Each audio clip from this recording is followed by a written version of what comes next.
Woo, let's get it! Yeah!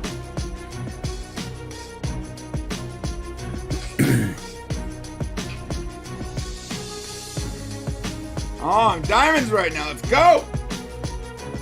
What? What did you say?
to dream, we sleep to build stamina, energy to do our thing, get your camera.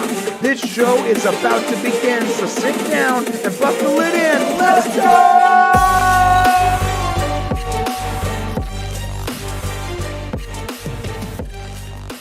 What's happening, everybody? Welcome to Friday Unleashed at 10:12 in the morning because I woke up late. Shane, how you doing today, brother? I'm under severe protest right now.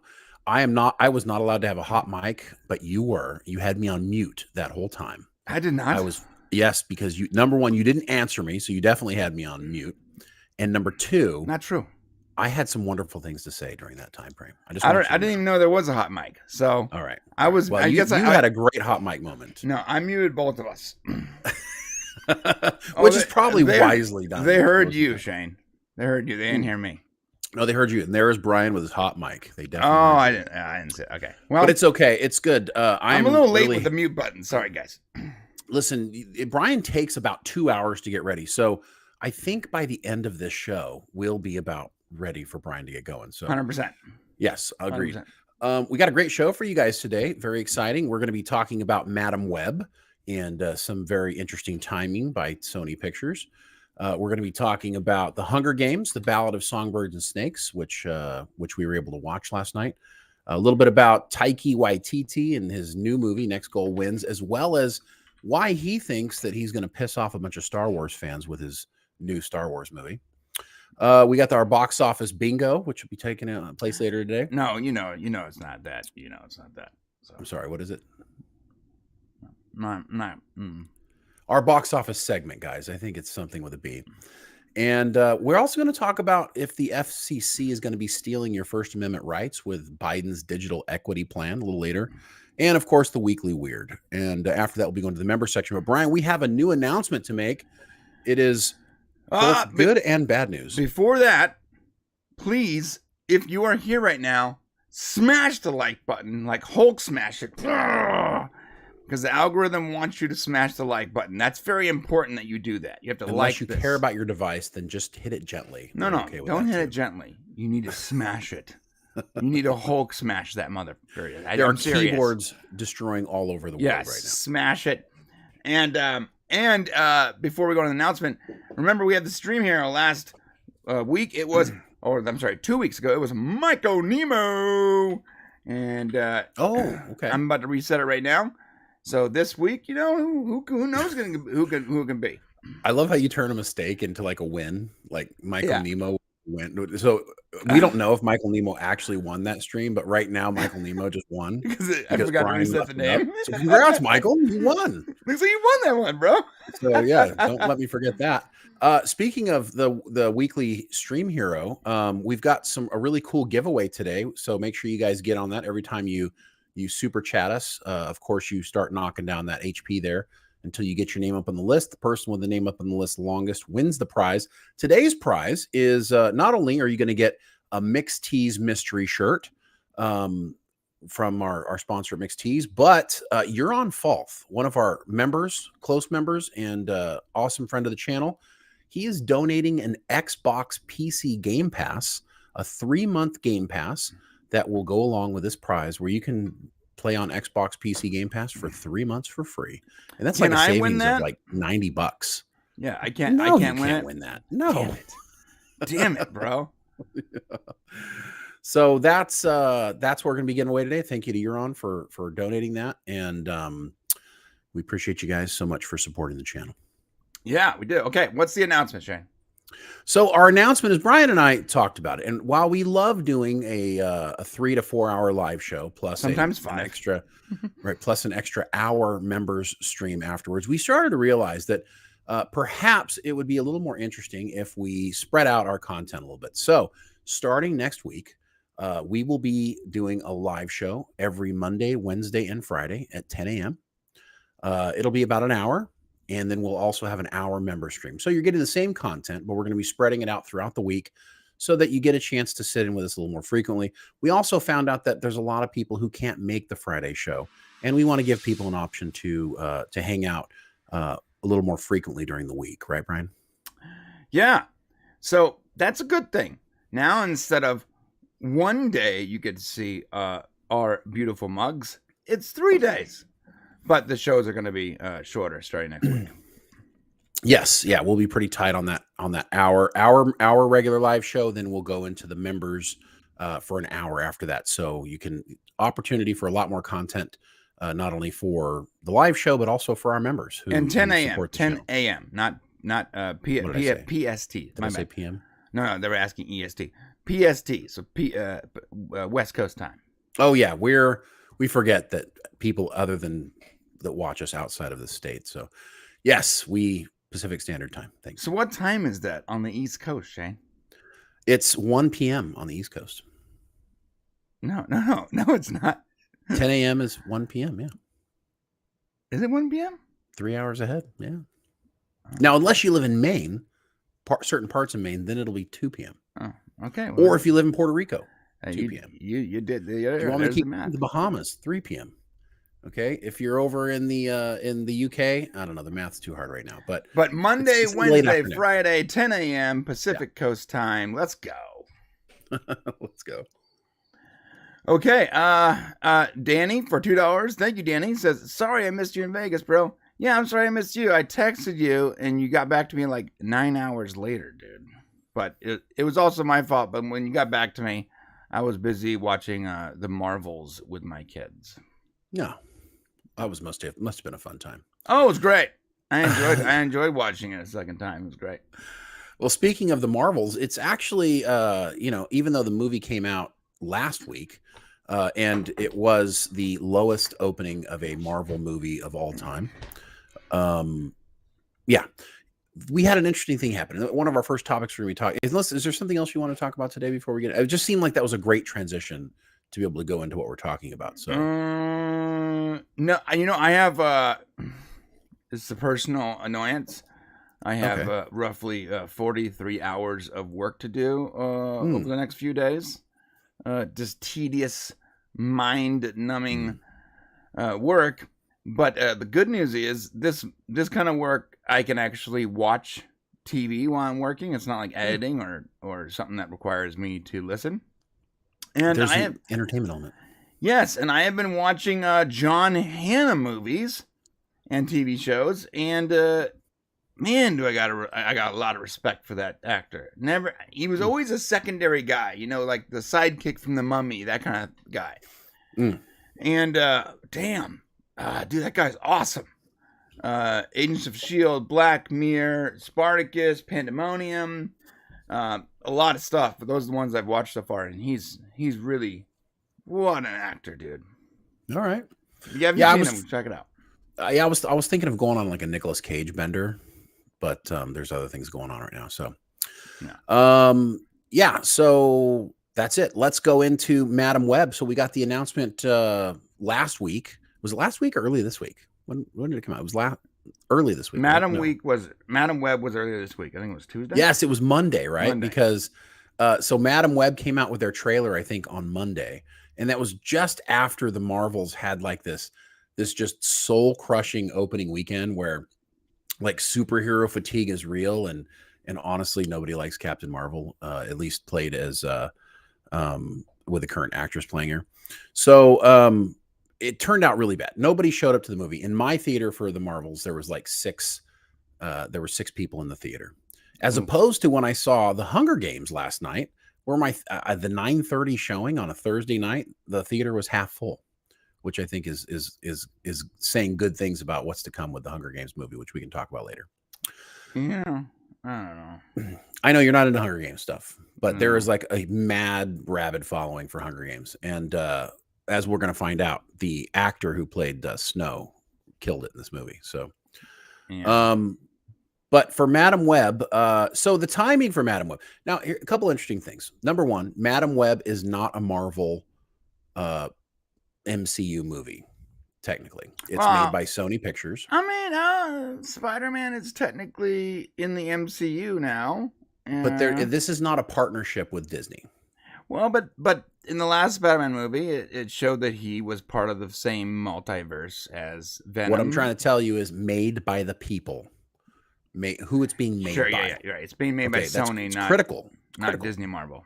Critical. The difference is critical because the problem with so Madam Web comes out on Monday, and this is right after the Marvels has like just the worst opening weekend of any Marvel movie. It's obvious that movie is not going to make its money back, and it's a young woman team up power superhero movie. And then Madam Web's drops its trailer on Monday, and it's like, okay, cool, another young women power superhero team up movie. Right. And I'm like, wow, what's the timing on that one? Yeah. Huh? Good job on timing on that one. They really should have waited like a couple months to drop this trailer. Like, well, and why is Madam Web happening? Well, Madam Web's happening in large part because this is a character they've yet to explore. This is where the industry's going. You know, powerful young women, people of color. This is what they're trying to roll their superhero movies around. And so Sony's trying to stay with the times. And so they said, "Oh, look, the Marvels. They're doing the movie, The Marvels. It's a girl team up movie. You know what? We got a character." Yeah, Sony says that. Oh my God, the Marvels are coming out. It's Morbid time. Right. So we've got a Madam Web. Right. This is our opportunity. Which, by the way, I love the character of Madam Web. I grew up watching her in the Spider-Man cartoons. Yes. Well, and this is one of the things we're going to talk about. There's nothing wrong with the character. There's nothing wrong on the surface of Captain Marvel either, necessarily, but it's all about how you approach it. You know, who's your actors and actresses, you know, who's writing it and what's the plan, you know, who are we, here's the key. Who is your audience? Right. Because the Marvels, they forgot who their audience is. Right. Like they said, you know, who's going to come watch this movie? Like the girls who, the Barbie audience is going to come out of the woodwork. Barbie audience, yeah, they're coming, and they're going to show up for the Marvels because look at a girl showed up to the movies. They were dressed up as Barbie, right? Like, look, Barbie was a doll. Yeah, girls played with dolls. Okay, well, maybe we can get people to dress up like Captain Marvel. Yeah, most girls played with dolls. Girls boys played with superhero dolls. Okay, and now there weren't a ton of, you know, outside of Wonder Woman. They weren't called dolls, Shane. They were called action figures. So, yeah, right. Nope, you're right. Correct. Come on, bro. I stand corrected. I had several action figures, and I would make them have sex with each other all the time. Wait, they were almost all guys. What? Wonder Woman had sex with all of the other action figures. Is that what you're saying?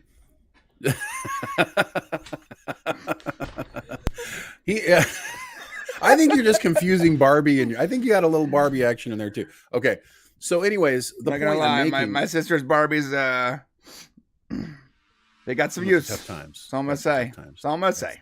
Totally disgusting. My sister and I was like, "What the fuck?" I know, right? You're like watching right now. So it's kind of interesting that guys played with superhero action figures and girls played. So, you know, a little bit. You know, the thing is, there are some ladies who love superhero movies. Right. They look up to them. It's impactful, but the percentage is so small compared to the ginormous percentage of dudes who want to watch superhero movies. And so even if Captain Marvel or The Marvels is a movie that's made with women in the roles, your audience is still men. Right. And they just forgot that. And there's this kind of tailoring to a female audience in it, good, bad, or otherwise. And so, and nobody showed up to watch it. Why? Because the guys are like, well, you know, the original Captain Marvel movie that was squished in between two powerhouse movies with Endgame and Infinity Wars, it got a huge audience, but Brie Larson was also came out of it not smelling so good. She's just not a great actress. She kind of has a putrid look on her face all the time. Well, you know what's funny is like she is like there's a few movies where she's really good in, and then you realize, oh shit, like so she plays like the same character every time, like sort of this apathetic, I don't really care about what's happening kind of character. Right, apathy. Great, that's her number one. It's like built for her. Like, and even her role on Community, she played like the apathetic like coat check student. Right, she didn't care about anything, and you're like, she's great in this. Well, she's just playing herself, like this apathetic, I don't really care about anything kind of rebel.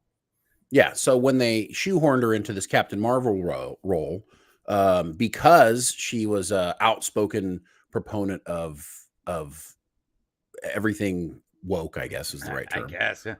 I don't know why it wasn't made for 40-year-old white men. We're like, right. That's yes, it was, by the way. Or at least those are the only people who are going to buy the tickets to go see it. Yeah, and guess what? The ladies who go see these movies, for the most part, and I don't want to say that it's only that way, because of course there are some women who just want to go love superhero movies. Right. That's great. Small percentage. That's why I went when I was in Vegas a second time, because my kid, my oldest kid, they're twins, but the one that's a little older by a couple minutes, loves superhero crap. Like, she has superhero posters in her room. Why does she love superhero stuff? Because of me, dude. Because of her dad. Because she watched Agents of S.H.I.E.L.D. with me and Chuck and Superman and the Marvel series. So she loves all this stuff. She's like me. She's a version of me. Her sister, her twin sister, is a version of their mom who doesn't really care. Now, here's a good poll question for you. Did they like the Marvels? They loved the girl, the little girl. Oh, Imani? Come on, the young Imani. girl, Kamala Khan. They liked a lot of the elements that, you know, what's funny. My kids said that the Marvels was much better than the Captain Marvel movie, and I think she's right. Actually, I think on an entertainment level, it's a more entertaining movie. It has more rewatchability. It probably has more rewatchability than the last few Marvel movies. Well, I would say that it's. Well, I don't know about that, but I would say that it's definitely made for a younger audience, right? If that's the right way to put it. So, like, your kids are like target audience 1 for that movie, but I wouldn't say, you know, I mean, granted, the superhero. I would say Blue Beetle was a more entertaining superhero movie. Yes, you're right. And to be fair, I said it before. I actually liked Blue Beetle, and my kids adored it. Even my wife liked it. So it was made for them. But they didn't like Quantman. Quantman. Is that the new superhero on the street? They didn't like Quantumania. They didn't like the Eternals. They didn't like Shang-Chi. Like, they didn't really enjoy those movies. We couldn't even get through them on Disney Plus. Like, they were like, can we just like turn on like Agents of S.H.I.E.L.D.? So, but this movie, they were like, oh, I really like that movie, especially Kamala. She was great. And you know what? Kamala was great. Yeah, she was great. And the whole idea and the premise, and this is where Madam Web becomes interesting, because the idea and the premise of the Marvels was kind of cool. This like power swapping thing that was going to happen with the Marvels really got me intrigued. Right. On the same note, when you watch the trailer for Madam Web, the idea of the clairvoyant being able to see through time, redo time, is an extraordinarily interesting thing. We have co-stars. The co-stars of the movie are Sydney Sweeney and Dakota Johnson. The women in this movie, including Emma Roberts and Isabella Merced, your 4 powerhouse young women. They're not industry newbies. These guys have been around a while. They've done some movies. And if you're going to bring together some young ladies to do it, there's a little bit of clout here, including Dakota Johnson, who is a 50 Shades of Grey person. And to Sony's credit, they're attractive. Thank God. They are. In fact, there is Jill Hennessy is in this movie, and her title literally is Beautiful Woman. That is what it's titled, and she is a beautiful woman. What did I say like last week? I was like, what? I miss attractive people in movies. Like we're not getting enough. True. And then this trailer dress, I'm like, oh, look at all these attractive people. Like, these are all. That's like, true. Now, I'm sorry. Look. Thank God I checked. Dora's over 18. She's hot. Oh. Elizabeth. Now it's okay. Now it's okay. Isabella Merced. Now it's okay. She's hot, bro. Yes.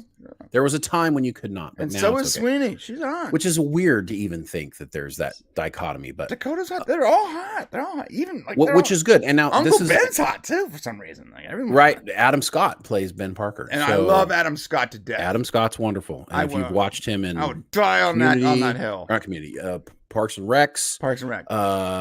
A Good Place. Adam Scott is, I love him. Oh, good, a good place. He plays the funny, one of the funniest characters. He plays a demon, and it's hilarious. Great character, man. So, but let's set up Madam Web in this kind of negative light first, and then we'll go on to maybe why it's not such a negative. So the negative of Madam Web, of course, it's following this Marvel's release.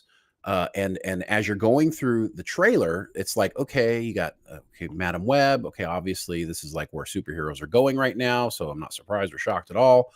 Then they get to this part where these like 4 girls are having this like funny moment, hangout moment together. And I went, oh God, that stinks of Captain Marvel. Stupid.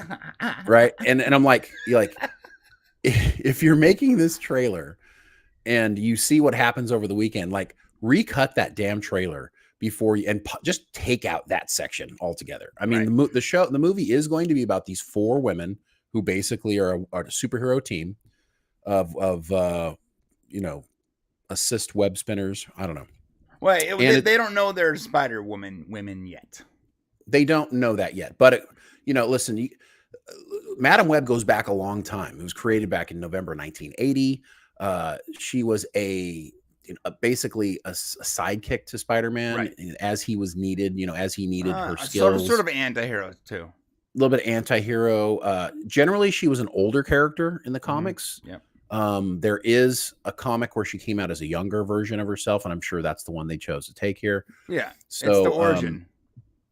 Right. So there's some things here that on the face of it look scary, especially coming off the Marvels.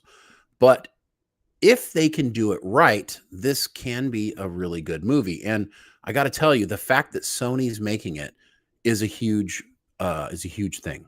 Yeah. Sony is not doing bad. No, they're not. They're actually doing pretty damn well. Aside from The Woman King, which is... And Morpheus was not well received critically, but because... Morbius? Morbius. Morpheus is from... yeah, sorry. Matrix. Morbius. The vampire guy played by Jared Leto. Yeah. Man, he's like a crazy... he's one of those actors that really gets into the role. What is it called? It's like he becomes the role on set. And so like when he was playing the Joker, he would like send people like dead mice and stuff in boxes and really just be a weird creepo, right? Yeah. And so method, thank you. Method actor. He's a method actor. He is, so 100%. So he did the same thing with Morbius where he's like like walking around with his shirt off and like he's people were talking about how crazy he was on set. Well, dude, this guy thought he was like playing like the role of a lifetime, and then when it came out, everyone just memed on it, and they even got the studio to re-release it in theaters. It wasn't a good movie. It wasn't a good movie, but to be fair, it was.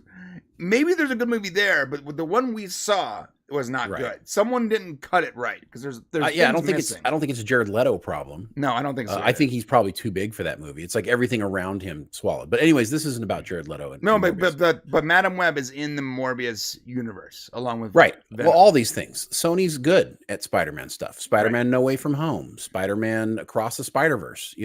Interesting thing about Sony movies is a lot of the movies that came out here are in my top movies of the year, including Spider-Man Across the Spider-Verse, Gran Turismo, No Hard Feelings, A Man Called Otto, Ghostbusters Afterlife, Where the Crawdads Sing. If you haven't seen that, it's a great movie. Bullet Train, great movie.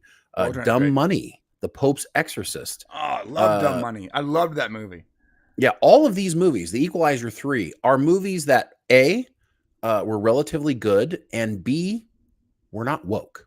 That's something interesting. So that Sony is not making a bunch, other than The Woman King, which I would say was just totally done incorrectly. Well, having watched it, it's crazy. Like it was certainly woke and it was revisionist history. Right. But everything I heard about it, I thought it was going to be much worse. And then when that's true. So the actual movie itself wasn't necessarily bad. It's just when you take it with the context, with its historical context, you're like, okay, this isn't good. Yeah, it doesn't work. Yeah. And that doesn't work. But if you look at Sony's movies over the last 2 or 3 years, they don't have this Disney agenda. No. So the one thing Madam Web has going for it, if you're going to have a bunch of female, web slingers, there's a good chance that it's just going to be a superhero movie and not filled with a bunch of garbage, which gives me, because at first I came out, I don't know about this. Oh yeah. But I'm starting to warm up to entire after I'm looking at who's making it, who wrote it. Now Shane called me. It was basically his entire vibe was like the GTA meme. Oh shit, here we go again. Which is why I put in the thumbnail.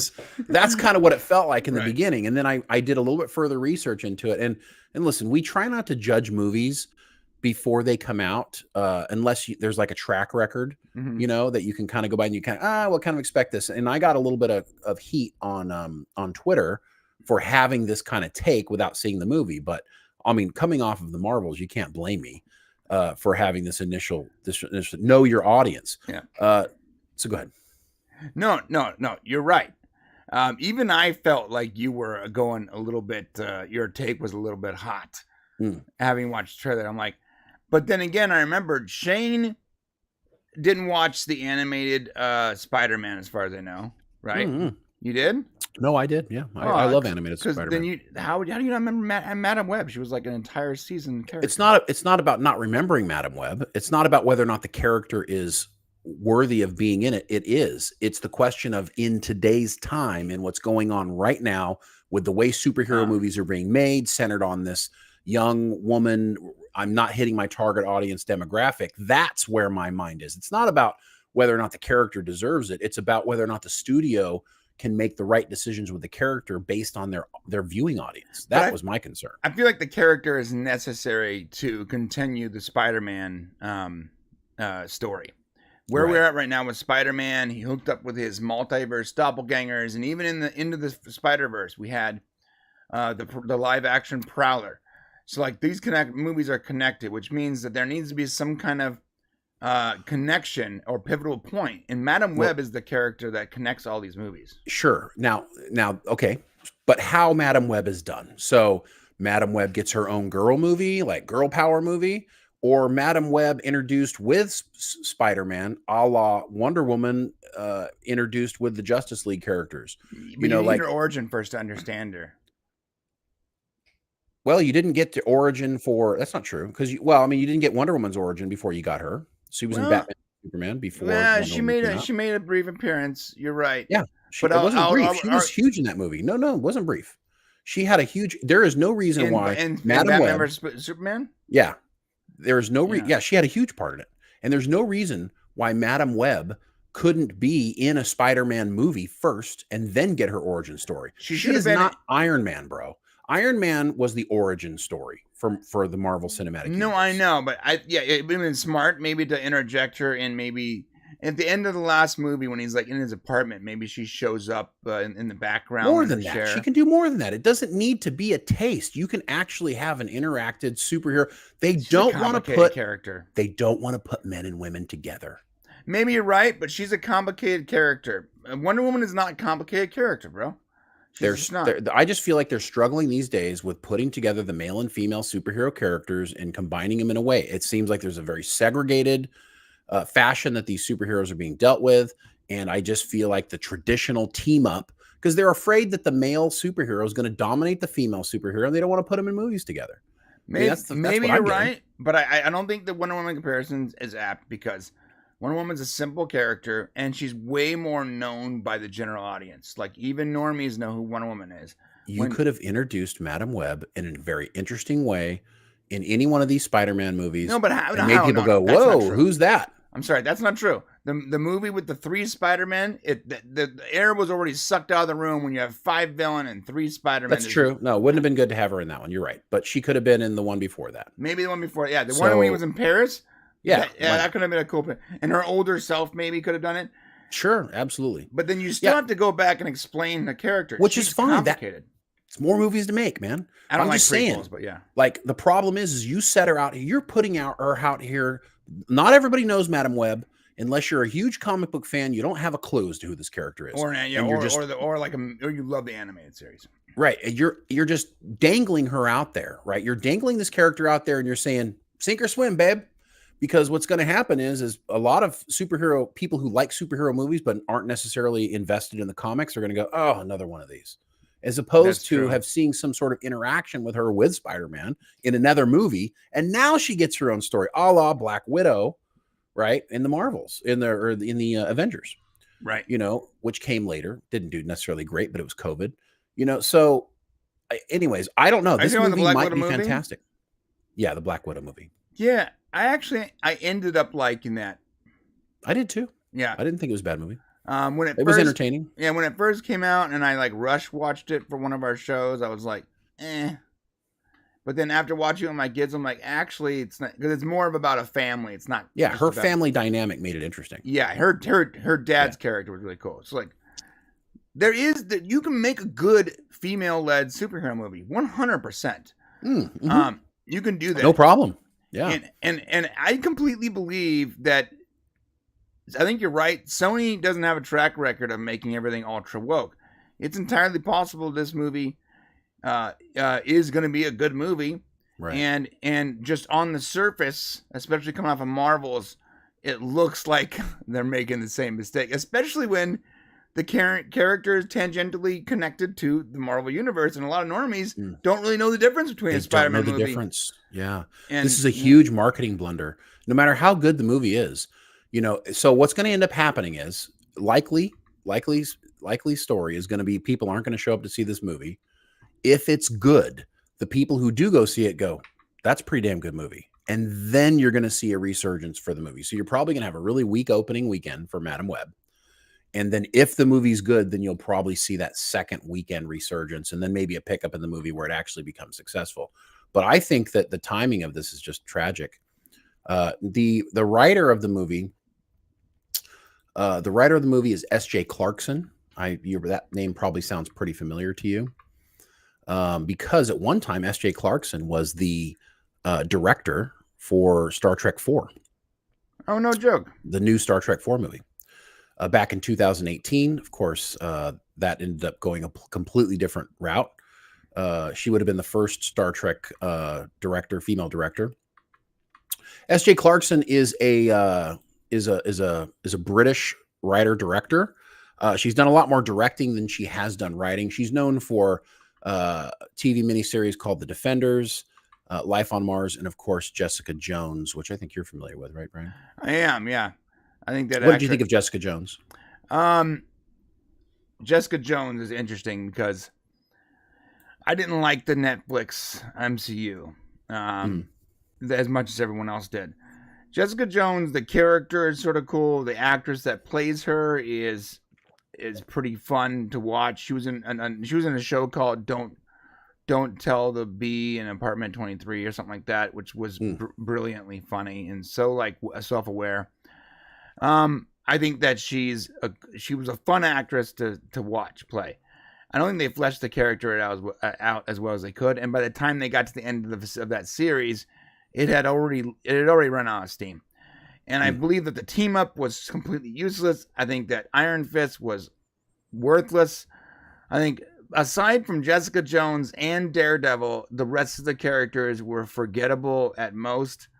And even then, if Jessica Jones didn't have David Tennant, I don't think it works. And just like I don't think if Daredevil didn't have Kingpin, I'm forgetting the actor's name to play Kingpin, who's also brilliant. I don't think it works. Like I think you have, for a TV show to have stakes where it's low budget in comparison to other Marvel properties, and they're sort of tangentially connected. So even though they're in the MCU, they're street level MCU. The rest of the MCU is not acknowledging them whatsoever. So it's hard to not. You have to have really good actors, and like the weight of their performance have to really play. And so half the Netflix MCU didn't work. Very interesting. So what S.J. Clarkson? So she wrote this movie, which this is a point I think we need to really take a look at, because the thing with S.J. Clarkson is she doesn't have a lot of writing experience. She originally came out with a TV show called Mistresses that ran from 2008 to 2010. It was a UK television series. I watched it. Did you watch it? Okay, well, did you watch the UK version or the American version? The UK version. Okay, so the UK version came out 2008 to 2010. It was successful enough that they gave her they allowed her to write the US version of Mistresses, which was played by Alyssa Milano. If you, I don't know if you saw that one. It actually ran till 2016. And it's interesting because it follows the scandalous lives of a group of 4 girlfriends, each on her own path to self-discovery as they brave the turbulent journey together. Right. So I knew you were going to bring this up. I knew you were going to bring this up. How many? Well, I'm not saying it's a bad thing or no. But I'm just saying, but it's a very obvious connection to this. It's obvious connection. We have 4 future web slingers. So I guess what I'm trying to say is S.J. Clarkson has experience writing this sort of dynamic, and that could be the positive that you take from it. I didn't watch Mistresses. I don't know, what the level of female empowerment is to that. I'm assuming is quite high. It's not. I would say it's like the opposite of empowerment. Is it like Desperate Housewives? It's like desperate. It's like a smarter version of Desperate Housewives. Got it. In the sense where like you're just like waiting for someone to show their boobs and no one ever does. Got it. Okay, so you're like, come on, you said it was TVMA. What's happening? Now we know how Brian found it. Okay, so no, it's not bad. I'm joking. It's not that bad. So I would say that S.J. Clarkson is. There's no. I don't think the jury's out on her and what she could give us. So this could be a very good movie. There are no huge warning signs to hang on Madam Web right now. It's not a Disney product. It doesn't have a creative attached to it that tends to delve into the wokeness, even though she is extraordinarily experienced in writing female characters and directing female characters. Sure, which I would say is a good thing. You're writing a female which would be a good thing for writing a female character. The only thing I will say is, can S.J. Clarkson keep into the back of her mind that the bulk of the people coming to watch this movie will be men dragging their girlfriends, wives, and significant others to the movie with them to watch? Will they keep in mind that dynamic? And what can you do to make guys like us want to go see this movie and not throw up halfway through it and not want to watch the rest of the movie? Stay true to being a superhero movie, give a good character story arc, tell a great story, make you care about the characters, and don't go in for cheap messaging. Don't try to turn this into a woman empowerment movie, because that's not what we don't care about that. Even though that may be an important thing, we just don't care about it. So that's, if you want people to pay for the movie to come see it, then that's what it's going to have to be. And it's just going to have to be a good movie. The Marvels, for all the reasons that the movie is not good, the bulk of the reason the Marvels wasn't good is because it was just a really poorly made movie. It was a bad movie. It did not have a good villain. It had a terrible story arc. There were so many elements to it. Didn't know what its tone was. That's the main reasons why the Marvels is so bad, on top of whatever messaging that they want to provide, which even wasn't that heavy in the Marvels, to be honest with you. What will Madam Web do under Sony? That's really what we need to see. What do you think? Yeah, no, I completely agree with you. This thing is, like, before you think that Madam Web is a shoehorn gender swap character or something like that, it's not. It was created, like I said, like Shane said, in the 80s. 1980. And it's been a pretty big part of 1980. Thank you. Pretty big part of the Spider-Man universe for a long time, since I was born. Like, literally the month after you were 1 month old when Madam Web was born. Right. And so I used to buy Spider-Man comics. I watched the Spider-Man TV show, all versions of it when I was growing up.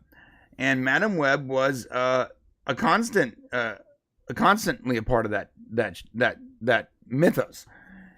So if you don't know who Madam Web is, real quick, she is basically like clairvoyant. She has like telepathic abilities where she can like see the future, and then she can read minds and perform psychic surgery, and she's sensitive to psychic energies and even the multiverse, and she's eventually able to actually control, in a way, in a limited way, like the multiverse and time and space, like the more. I don't want to hear none of that.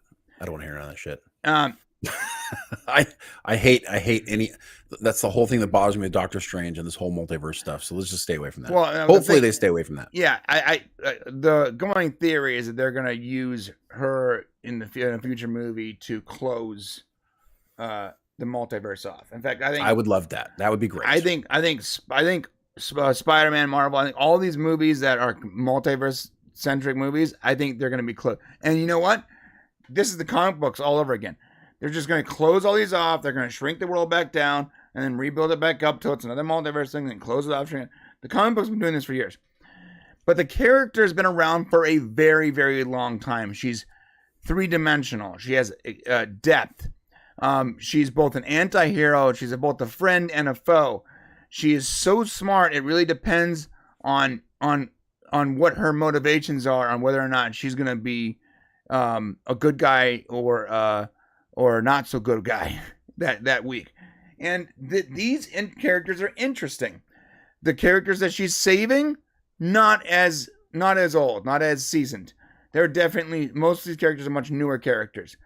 But I think there's a possibility it could be good. I do. I think that the person writing it knows how to write women.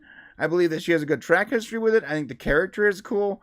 Well, that's what scares me. That's what scares me about it. So Madam Web, it's in itself a very rich, wonderful character to develop.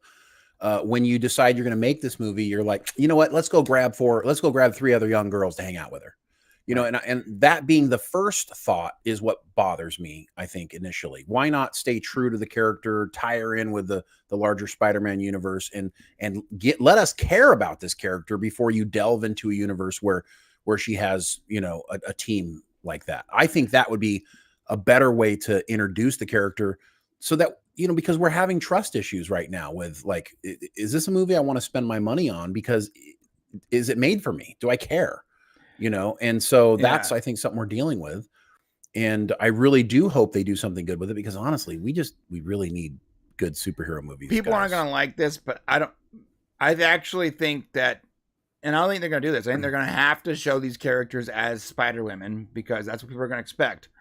However, if they're going to do it right, this first movie, they should never be Spider Women, because it's supposed to be happening so far in advance. Remember, most of these women get their powers from like this spider totem or whatever, and it's after Spider-Man, right?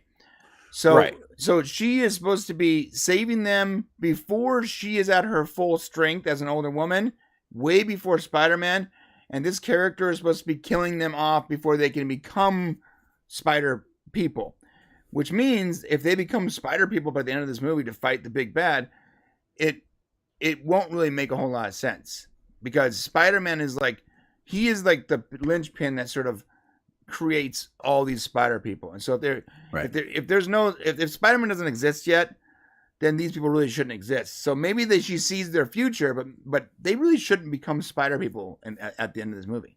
They shouldn't. Well, and that's going to be the question. So how they handle, I mean, listen, they could create a masterpiece here, or they could just cookie cutter us into the same, generational movies that we're looking at right now, where you need to quickly, capture the correct characters, so for the audience that we're trying to capture. So, I mean, yet to be determined.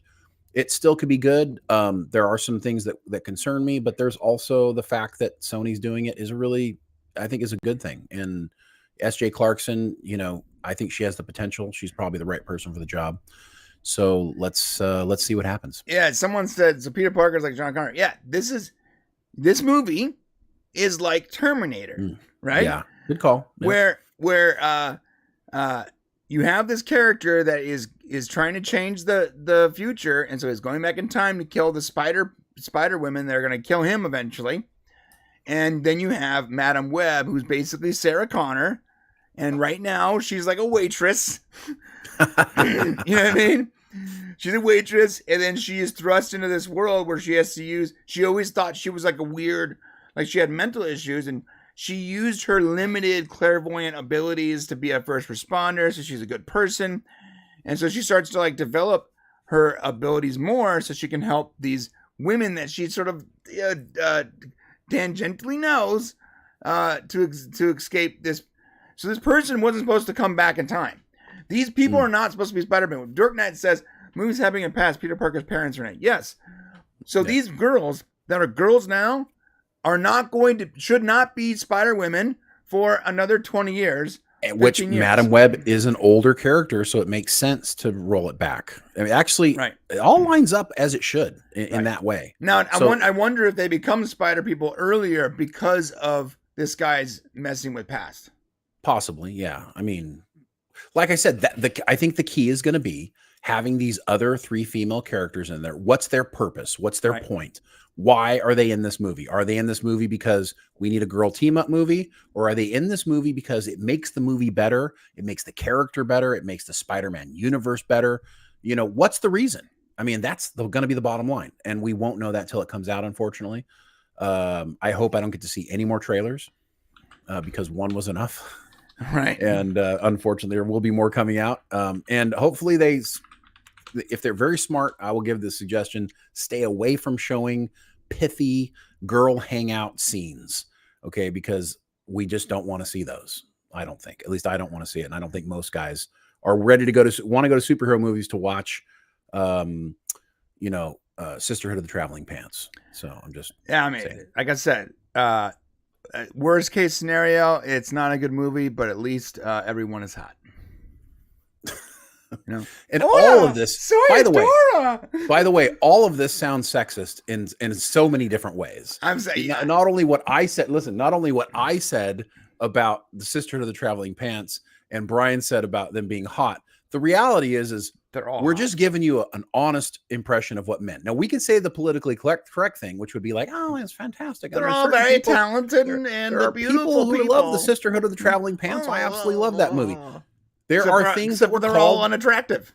So there were things called chick movies. Okay. And listen, I'm gonna be 50 for a minute here. Let me just be 50 for a second. By the way, okay? 8 years ago when I called someone a chick on stream and Shane was like, "Are you allowed to say chick?" I'm like, "Of course you you're shouldn't allowed to call say someone a chick. You can say chick, but you shouldn't call someone I remember a chick. you being like, Hey, "Are we allowed to say that still?" I'm like, Yeah. "Of course we can say that." You Are we shouldn't gotten call so someone far? Yeah. Okay. You all shouldn't call someone a chick though. That You know chick's what I mean? hot. You can say that chick is hot, but don't say, hey, chick. You know, it just shouldn't be that way. So but let me be 50 for a second, okay? Go ahead. Let me be 50 for a This is second. 50, Shane. Go. Do it, Shane. There was a time in the 80s and 90s and even the early 2000s when there were things called chick flicks. And it was a movie that your significant other female type would love to go watch. Mm-hmm. And you went with them because you love them and you want to support the things that they want to watch because you're asking them to go watch Batman and Superman. Of course. Okay. So you go see those movies. Those movies were not made for you. No. They were not made for you. They were made for them. Killers of the Flower Moon. Perfect example. Can we stay in 50s? Okay. It's not this year. Let's stay in 80s, 90s. Okay. Because today is irrelevant. The studios have set a requirement that all movies are made for all people at all times. Right. That's the way movies are made. There was a time when you had to have a dude flick, mm-hmm. but you had to add a little romance in there in order to keep the girl's interest that was going with the guy. Yeah. You had to have love interest. A little bit of love interest. Yeah. The guy didn't care, but you had a little bit, right? The upside down Spider-Man kiss. Yeah. Right.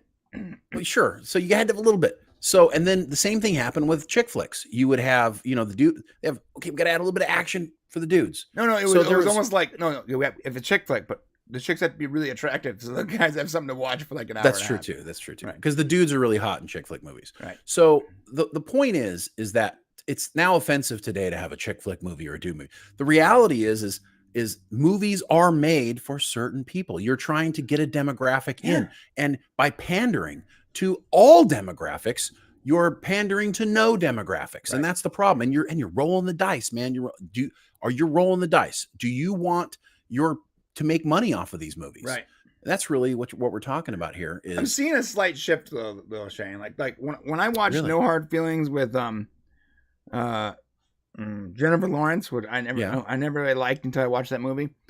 I was like, oh my god, this is like a return to like the American Pie, Euro Trip, like these kind of movies. I don't know if it was a return, but it definitely was in like, in the it's not exactly genealogy of it's not the exact same thing. It was a little more evolved than that. Yeah, but we had not seen a movie like that for almost a decade. Like, I agree. There's not many for sure. We're seeing a slight shift. No, I think. Well, you can't call one movie a shift. I don't think that's fair. Oh no, there's more than one movie. That movie is for me is one of those movies where it just stood out because we haven't seen that movie in 10 years. Well, I got a whole list of 2023 movies we can look at here soon. Which after we do our review on the next movie, we should do that. There's no chick flick movies in here, bro. I mean, like somebody saying in the Drew D saying over here, and all movies are made for chicks. But the thing is that that's not it. They're trying to pander to everyone in every movie. They want men and women to both come to all the movies. And it's just, the only successful movies that get everybody to go to them, if we're being really honest, were animated movies. because the kids wanted to go see it and the parents had to pay for tickets too. Like that's really how you get all the money. You make movies for kids. And if you can sneak some like adult jokes in there that are also easy to explain to a child without giving up the beans, then it works. Like Shrek. Yeah. Just enough adult jokes for the adults to be like, that's funny. Yeah, Shrek killed it, obviously, yeah. you know. So, you know, I guess what we're saying here about Madam Web is the jury's still out. There are more positives, I think, than negatives. Although, you know, we'll see how S.J. Clarkson battles back against societal norms for today in being able to hold back, you know, and also for S.J. Clarkson, like if her movie doesn't, you know, click enough little boxes, there's a chance that she doesn't get hired for something else that she wants to do. There's a whole dynamic underneath Hollywood that we don't even see that can play into how these movies are made. So I have a little bit of hope in this movie, but we'll have to wait until it comes out to see what happens. Hopefully Sony sticks to what they've been doing and they just make another solid movie with a good storyline. Yes. And we'll wrap up this segment with this because I feel the same way. And I feel like they still have a chance to build their Spider-Verse. And I think that there's been a whole lot more good than bad. Yes. Yes. I agree. Morbius could have been better, but I don't think Jared Leto's Morbius, the character and the actor, is bad. I think the movie was bad. There's still a place for him. I think that Kraven looks like a really cool idea. Based on a really cool character. I think Venom. We got Venom movies. Yep. Venom are great. The last Venom movie was a little much, to be honest, but that doesn't mean Venom is not good. I think it still has a good place. I think most of the Spider-Man movies have been good. I think that they have this like nostalgia factor that they keep going back to the well for. They need to, there's a little bit of that's okay, but like they don't go so deep that you forget to make a good movie. They can make this. They can make Madam Web. It can be good, and it can be this. It can be almost the prequel to this system, where it sort of ties all this multiverse stuff together, closes it down, and we get a classic Spider-Man. And who knows? Maybe in 20 years, we have Spider-Man like James Bond characters where they keep swapping them out, and it's entirely possible that they are setting up a Spider-Verse that can be really successful. Well said. So that's it for Madam Web. We're going to move over to the Hunger Games prequel movie. But before we do that, let's take care of some business. Also, don't forget to like this video if you're watching later on and comment what do you guys think about the Spider-Verse. And by the way, Michael Nemo's name is still sitting up there in that corner. So I don't know if it was ever reset. No, it was.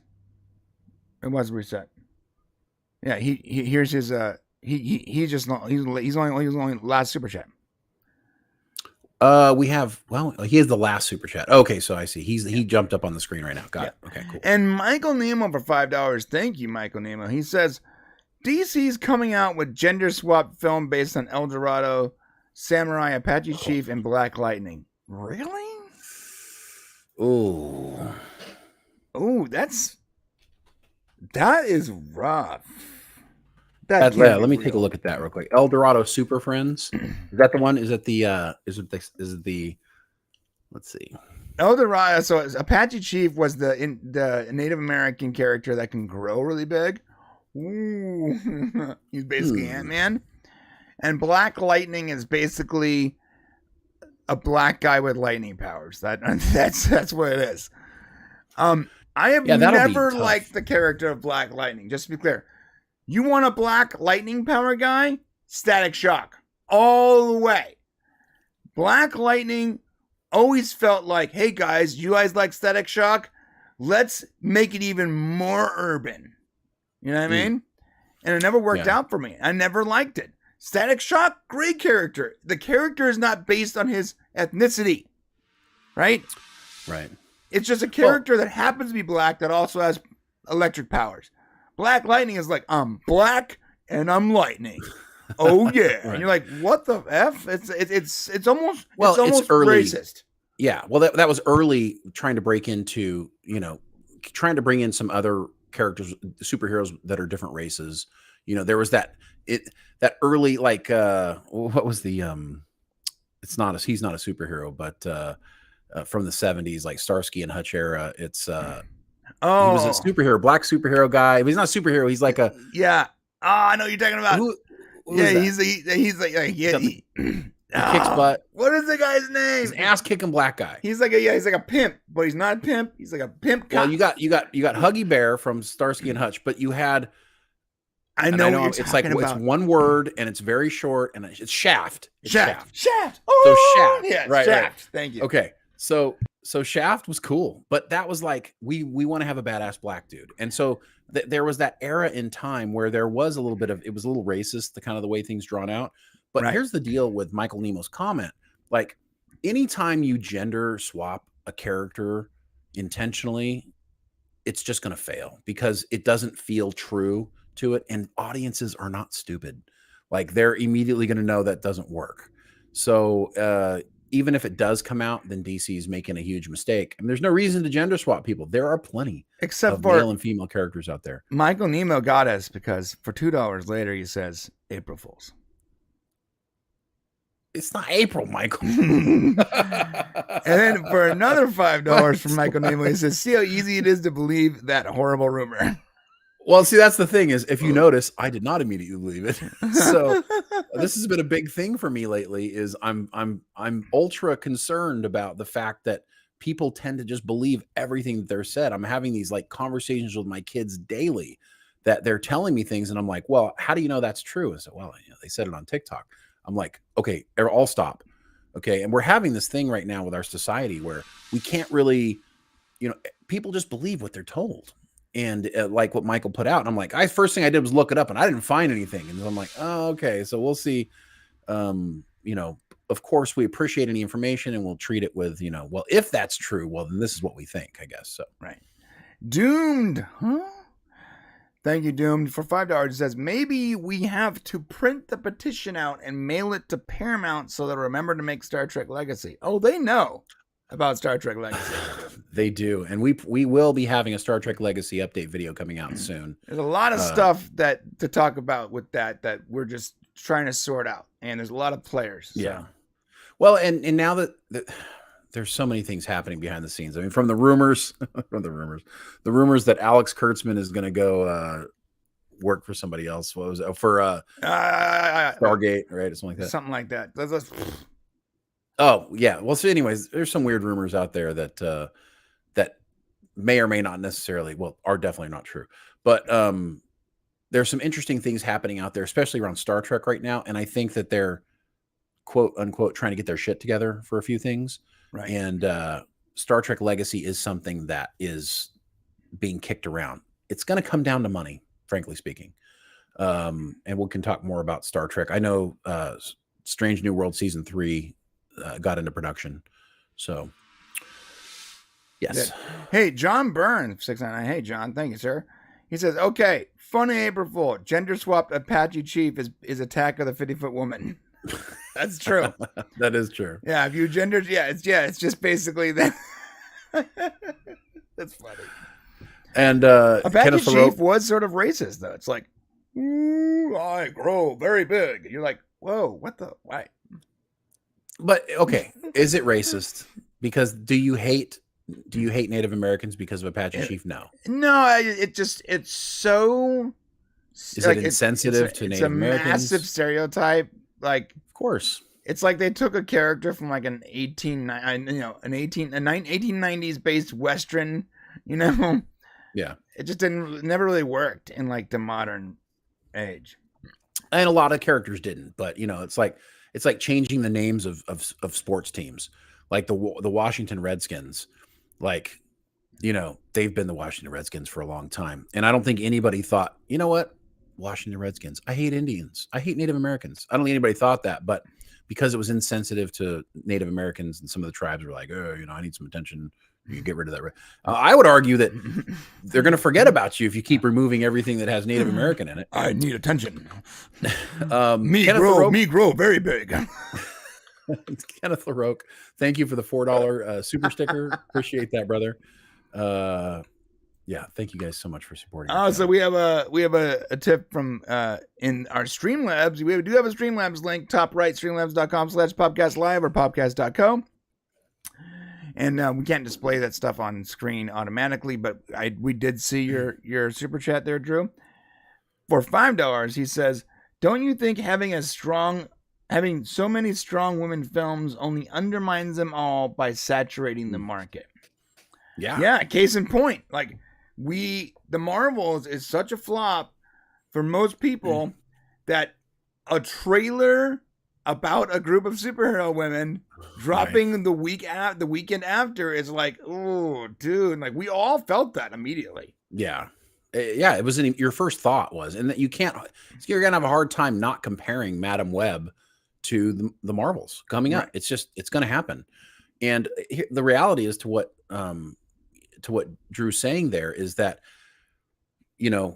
making movies for women, how do I say this correctly?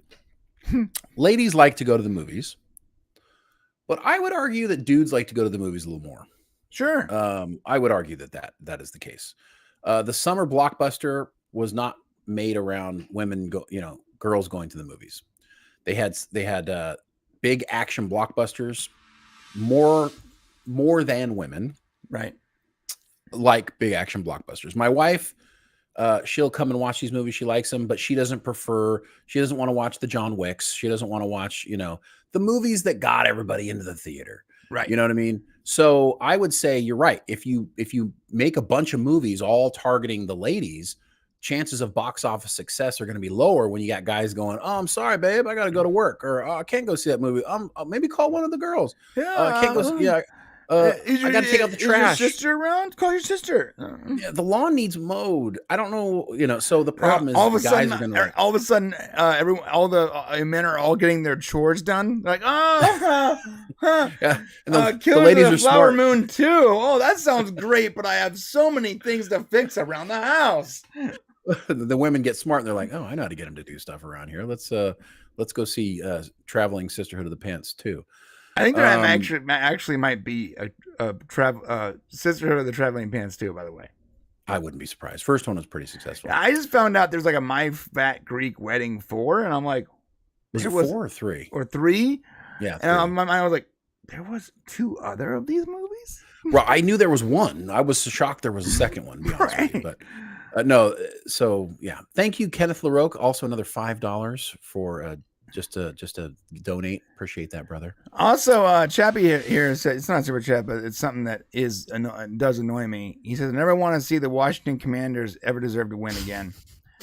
Yeah, listen, I'm not even a football guy, and I truly hate the fact that we are now in this society where they had to change their name. And you're thinking, oh, well, Native Americans must have been very offended, right? No one gave a crap, right? It was the people that were offended were not even Native Americans. Like they weren't. Well, there was Native American groups that spoke up initially on that. Yeah, but not it didn't represent the whole nation. No, it was a tiny percentage of a whole that was very loud, and so they changed their entire name. And it's so stupid. And for the longest time, what were they like? Like the Washington football team, they didn't have a name, right? Yeah, they didn't have a name. They didn't have a name. Well, they didn't. Yeah, they waited to do it. Also, the Cleveland Indians. That went away. They tried to get rid of the Atlanta Braves, and they were like, "F no, get away from us." You guys understand though that by removing names off of football, removing Mrs. Butterworth off the bottle, removing Uncle Ben off the rice. No. Not was it Mrs. Butterworth or was it Aunt Jemima? No, Aunt Jemima. Sorry, Aunt Jemima. Removing Aunt Jemima, removing Uncle Ben, removing the Land O'Lakes Indian girl, which, by the way, I grew up thinking, damn, that chick is fine. Look, on the butter. I did. I couldn't help myself. I got hormones, dude. And I'm growing up in a religious household. There you go. Look, guys, I like just like my favorite character. I like dark-haired women and breakfast foods. You literally, that's like butter. It's right there. Dark-haired women and breakfast. Okay, that's like that. You can take me and you can distill me down to dark-haired women and breakfast foods. That's like my that's me. What you are. Nice. So seeing the Land O'Lakes butter, I'm like, bro, if you remove Land O'Lakes girl and Aunt Jemima and Uncle Ben and blah blah blah, etc., etc., etc., and now what do you have left? Everyone, ready? Nothing but white characters. Like, we're removing them because they're quote-unquote racist or insensitive, and you're literally removing the history of the character. That's the problem, is you remove them all, and then you realize what you've done, and now you need to race swap all the white characters for people of color. Yeah, all of a sudden, you end up with this big circle. All of a sudden, Captain Crunch is like the pirate captain from, I'm the captain now. You're going to have to, like, change all these characters. A Somali pirate? He's a Somali pirate now. That's great. He's like, I am Captain Crunch. Then what we're going to do, though, and then what's going to happen? Like, let's go round and round with the snake eating his fucking tail. And what is it called? An Ouroboros, right? Yeah. And in 25, 30 years, you're going to have people being like, hey, guys, the Somali pirate on Captain Crunch, it's sort of racist. And we're going to remove that. And then what's going to be left again? All these white characters. And then 10 years later, they're going to start race swapping them. And around we go on this stupid effing train. So history goes. It's so dumb, man. Couple and more St. Pauli girl, Michael Nemo. Yes. Land O'Lakes girl is hot. And St. Pauli girl. Shane, at our shop right now, what is there? St. Pauli girl, yes. At our shop. So when we first moved into our shop, carrying two giant mugs or two things of steins of golden liquid. Well, and of course, Michael from The Office had a St. Pauli girl too. Yeah. So when we first moved into our shop, there were 3 framed photos. They were like leaning up against the wall of our shop. For some reason, all was cleaned up except for these random 3 things, and it was a St. Pauli's girl. It was a picture of a DeLorean, the back of a DeLorean, and there was a bumper sticker that said "I love cocaine." Right. Well said. Yeah. And for some reason, a picture of like 50 naked chicks on bikes in the middle of a parade or something. We tossed out the naked one, but we kept St. Pauli's girl and the "I love cocaine" DeLorean. And they've been hanging up in our shop now for like 15 years. The 80s lives in our shop. The 80s live. Oh, we also have an advertisement for an old computer. And one of our guys put the Dharma Initiative logo on it. So it's the real advertisement for like an Apple computer or whatever. But it's Mac. Yeah. Or Mac. But instead of the Apple logo, it's the Dharma logo. And it's perfect. That's great. It's a perfect connection. John Burns, and there's a porn movie called My Big F Greek Wife. Is it really? John, we don't want to know how you know that, buddy. But I was about to Google that. Brian's going to be looking it up here. No, I'm not going to look it up. Just to see what the cover art looks like. For our listening only audience, Brian shook his head yes, by the way.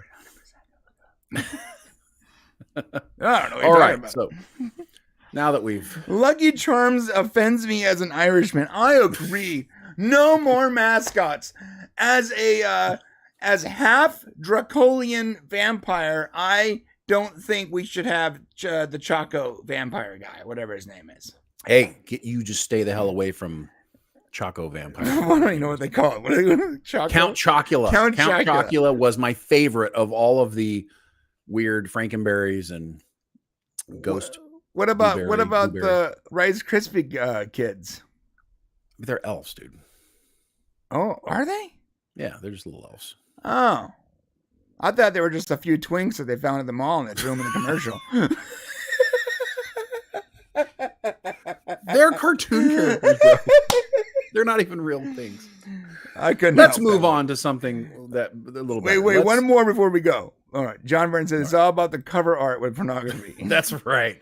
Amen, John. Yeah, it's all about the cover art. Think about it. How many people? And I want you to tell me in the chat, or if you're watching this later on in the comment, if you're a guy, was the Land O'Lakes butter chick hot? I'm not the only person who thinks this way.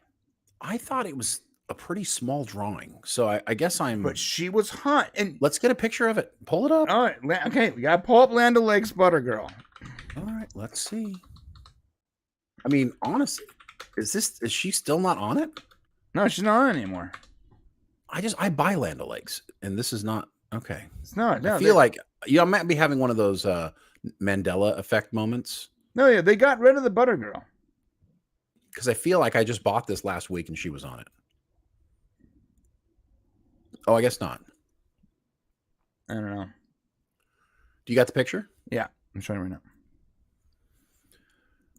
So Brian grew up in a very strict religious home where we were only able to watch the Disney Channel and like the Christian Broadcast Network. So yes, he would definitely be attracted to the Land O'Lakes. Bro, dark-haired girl wearing a traditional trad wife kind of outfit, right? Okay. Yeah.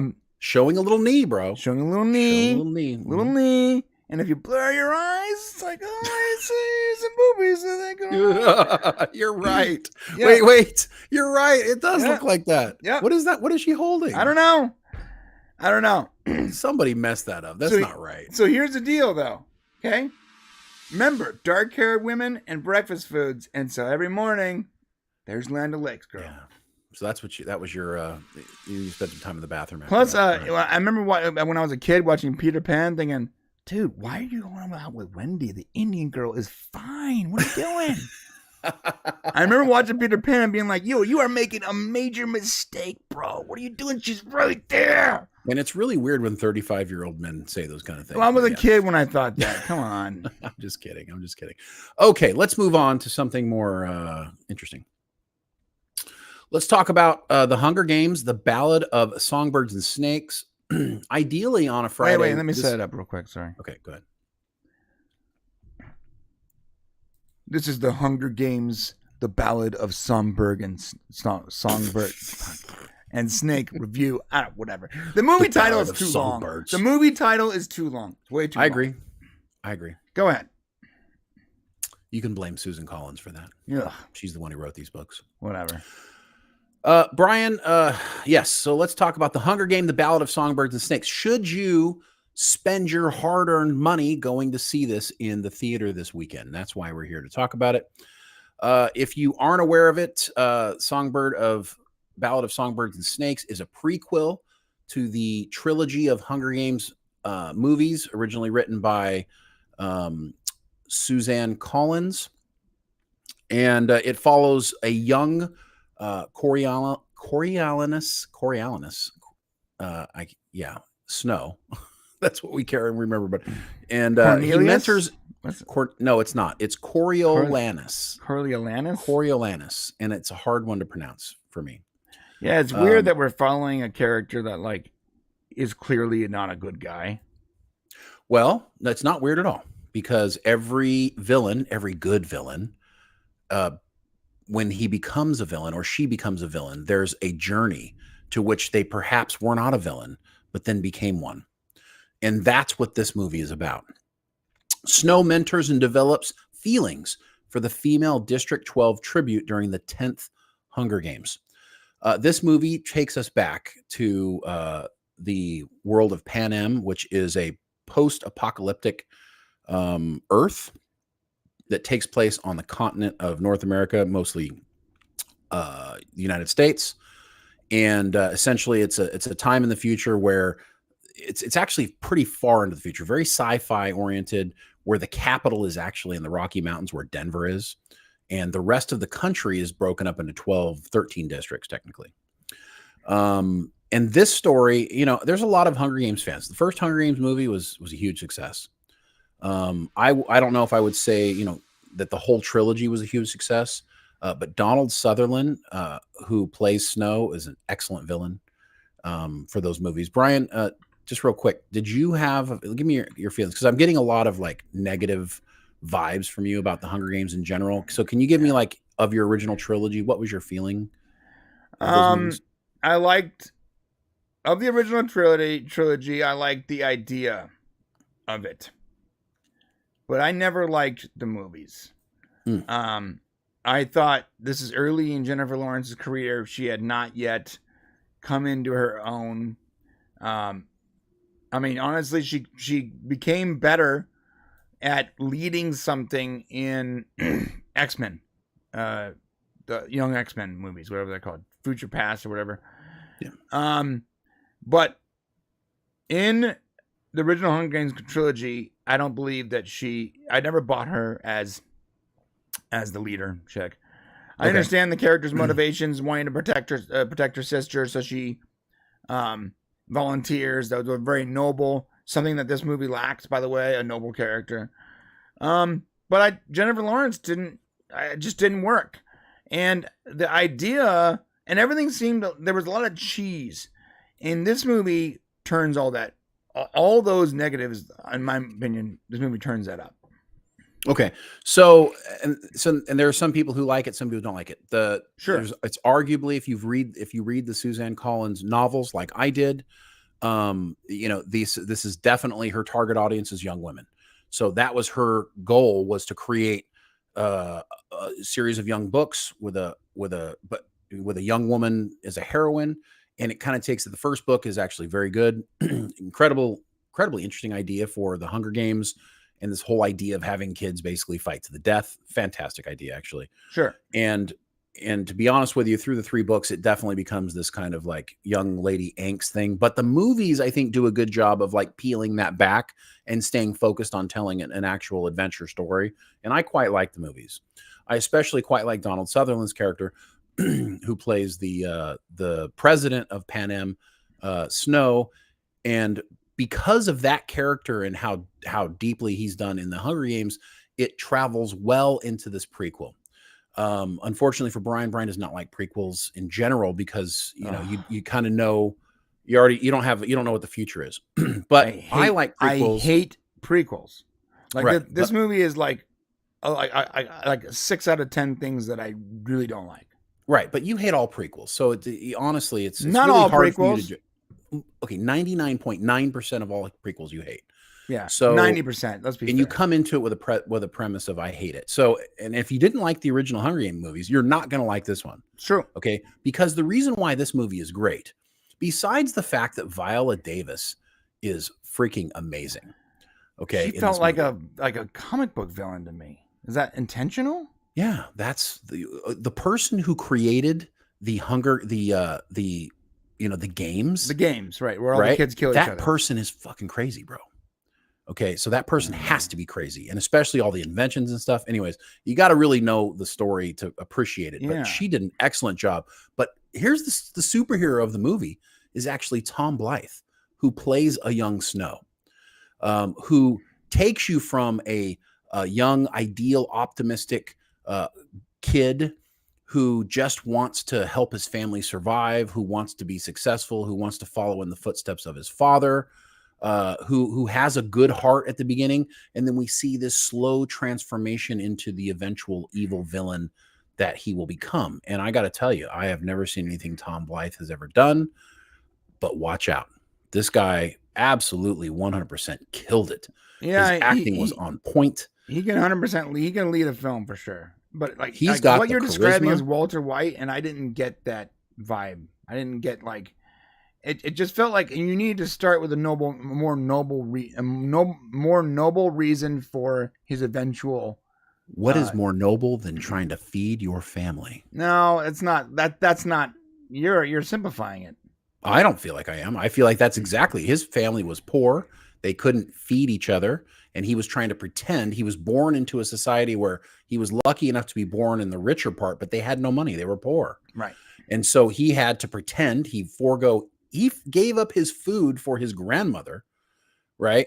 So that she could eat, and he did not. I'm telling you right now, this character, if you take a really hard look at the character that Donald Sutherland creates, that we see through the 3 Hunger Games movies, and you really etch that character into mind, and you take this young Snow and you watch his development as he slowly, because he's making decisions that he thinks, that he's justifying his decisions as he goes along the way, he slowly slides down this the slippery slope of eventual evil, I guess you could say, right? Where he gets to the point where all of his decisions have led to him becoming a murderer, and all these different things happen.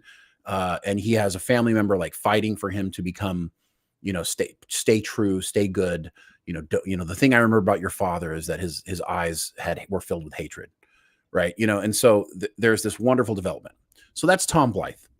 Rachel Zegler, unfortunately, there's a bit of a, when I watch her now in a movie, she's tainted by everything that's happened with the Snow White stuff. Yeah. And the things that have occurred, the entitled bratty shit that she said. Well, she actually encompasses that that character you're mentioning. And unfortunately, that character right. embodies that element, the thing. And I don't know if perhaps she was making that movie at the time she said that shit, because it sure sounds like she's in character when you watch this Lucy Gray Baird character. Good singer though. Yeah. So that was one of my criticisms of the movie. I felt like there's way too much singing. Way too much singing. My God. So you know what I don't like? I don't like musicals. I don't like prequels. Yeah. Check. Yeah. So now when Brian mentioned cheese in the beginning of it, okay, that's kind of, it did. And what's interesting is I was saying, Rachel Zegler, I don't think she's a very good actress. No. Because she comes across incredibly cheesy at the beginning of this during Reaping Day, when she's selected as she kind of comes across as this it's only way corny, like badass, who's like, she's like the picture, the caricature of a person like standing up for her people, like, but not actually that person where it's like believable, but she becomes like the caricature of that kind of person. She's like 53 pounds. She's like tiny itty bitty thing. It like, it's almost like, have you ever had like a puppy that got upset when you were like grabbing its food while it was eating, and like and you're like, oh, that's adorable. She's like that. There's nothing behind her words. There's no weight to there's no weight to the character. Well, the character's weight does grow. It gets better. But there's a couple of things like standing in the way in the beginning. One, she's got this really weird artificial Southern twang, which you can tell doesn't come natural to her as an actress. I understand that Section 12 takes place on the Eastern Seaboard, kind of in the Virginias. So perhaps that's what they were going for, but it just did not feel natural at all for the Southern twang. It didn't. This country music thing that was happening for the movie. I mean, listen, you can love country music. It has its place. It felt weird in a dystopian future element. And the original movies did not have a country twang to their, da da da da, that song, the Songbird song. And the best thing about the Hunger Games for me was that like the symbolism and the music, which we find comes from this character. Right. But I'm sorry, the country music. By the way, I like country music. I liked it from 93 to 96. There's still good country music now. But yeah, it didn't belong. It didn't belong in this movie. It was weird. And so the Rachel Zegler character, Lucy Gray Baird, I do think she plays it pretty close to the way the book plays the character. So, I tried very hard to sit down and not hold Rachel's, outside stuff accountable to her character. But initially, at least, the character did come across as very false and fake. You do kind of slide into this thing where you're like, okay, you forget the cheesiness and you kind of follow the character through. And it actually, you get lost into the story in a way that it actually becomes quite enjoyable. Like I said, this journey that you're traveling is fantastic. We have, and I just drew a blank, the little person actor who's in this movie. Tyrone Lannister. Not Tyrion Lannister. I can't believe Peter Dinklage. Peter Dinklage. Thank you. Peter Dinklage was fantastic. I knew it the whole time. I just really wanted to mess with you with the Tyrion Lannister. Don't do that, man. That's what I was like. Tyrone Lannister. Like, well, because you think you're getting a Tyrion Lannister type of character here. You think you're getting sort of get it. You get a little bit Peter Dinklage, classic Peter Dinklage. Yeah, you feel like you're being Littlefingered a little bit, and you feel like you're being Littlefingered. right. Jesus, that's weird. Little bit. The character Littlefinger. When you say you really think you're didn't know being what the hell I was talking about, you really okay. For a minute there, you said you think you're being Littlefingered. I'm like, because he's a little person with fingers? Come on, dog. But that's what I heard, bro. Like Okay. my mind had already gone past GOT, and I wasn't thinking about the character of Littlefinger. We were just talking about Peter Dinklage. And you're like, yeah, you think you're being Littlefingered? You're like, wow, bro, what the fuck? I get it now, though. Sorry. Gotcha. So Peter Dinklage, Tom Blythe, and Viola Davis make this movie worth watching 100%. The ending is a little confusing. But what's interesting is so was the book. Should have ended like 30 minutes earlier. I would yes, I would say there were things to be cut. Literally 2 or 3 or 4 songs could have been cut from it. I don't know. I think because Rachel Zegler must have a good voice, they must have like really wanted to like put a lot of that shit in there. And I get it. The songbird is kind of like a thing. So they really wanted to show like that there was a songbird, but it could have been as simple as the fact that she sang at the Hunger Games that would have given that. We didn't need her singing through the whole damn movie. No, we and I did think not. That does pull it back. We did not. Oh my God, we did not. So, the question is, obviously the Snow gets through the entire movie. And of course he eventually turns into the character that we will see, a young version of the character we'll see. Will there be another movie after this between now and the other Hunger Games? I can almost guarantee it. I think that this movie is going to make a lot of money at a time when movies aren't making a ton of money. So yet to be determined. I think it's going to have a pretty good opening weekend. Definitely better than the Marvels. Perhaps. Yeah. So it sounds like Shane liked it and I didn't. I agree with Shane. But to be fair, you also did not like the other Hunger Games movies. Yeah, I didn't really like them either. So okay. I didn't really like the other Hunger Games movies. I didn't really like Jennifer Lawrence back then. I do not like musicals. There was way too much singing. I thought the vibe was totally off. Rachel, whatever her name is, Zegler, whatever her name is. I don't think she's a very good actress yet. Maybe she becomes one. I'm not sure. Just because you're cute and you can sing doesn't make you automatically a good actress. I know plenty of girls who are cute and can sing. Well, and she fails at the end, and I won't give it away, but she makes a face and she says something in a way that doesn't feel true to the character, almost like it's been a lie the entire film. And I think that really hurt her character in that moment at the end of the film. So yeah, the movie has like chapters, and like this is easily like one chapter too long. It's supposed to be 3 acts. I think if they just cut down the singing, the meat and potatoes of what happens throughout the story is actually good. There's not a lot of dead time. A little bit of the characters getting to know each other, the Snow and Lucy characters spending time together. Maybe that's a bit long. Let me finish a couple more things though. Yeah. Shane liked Viola Davis. I thought she was super cheesy.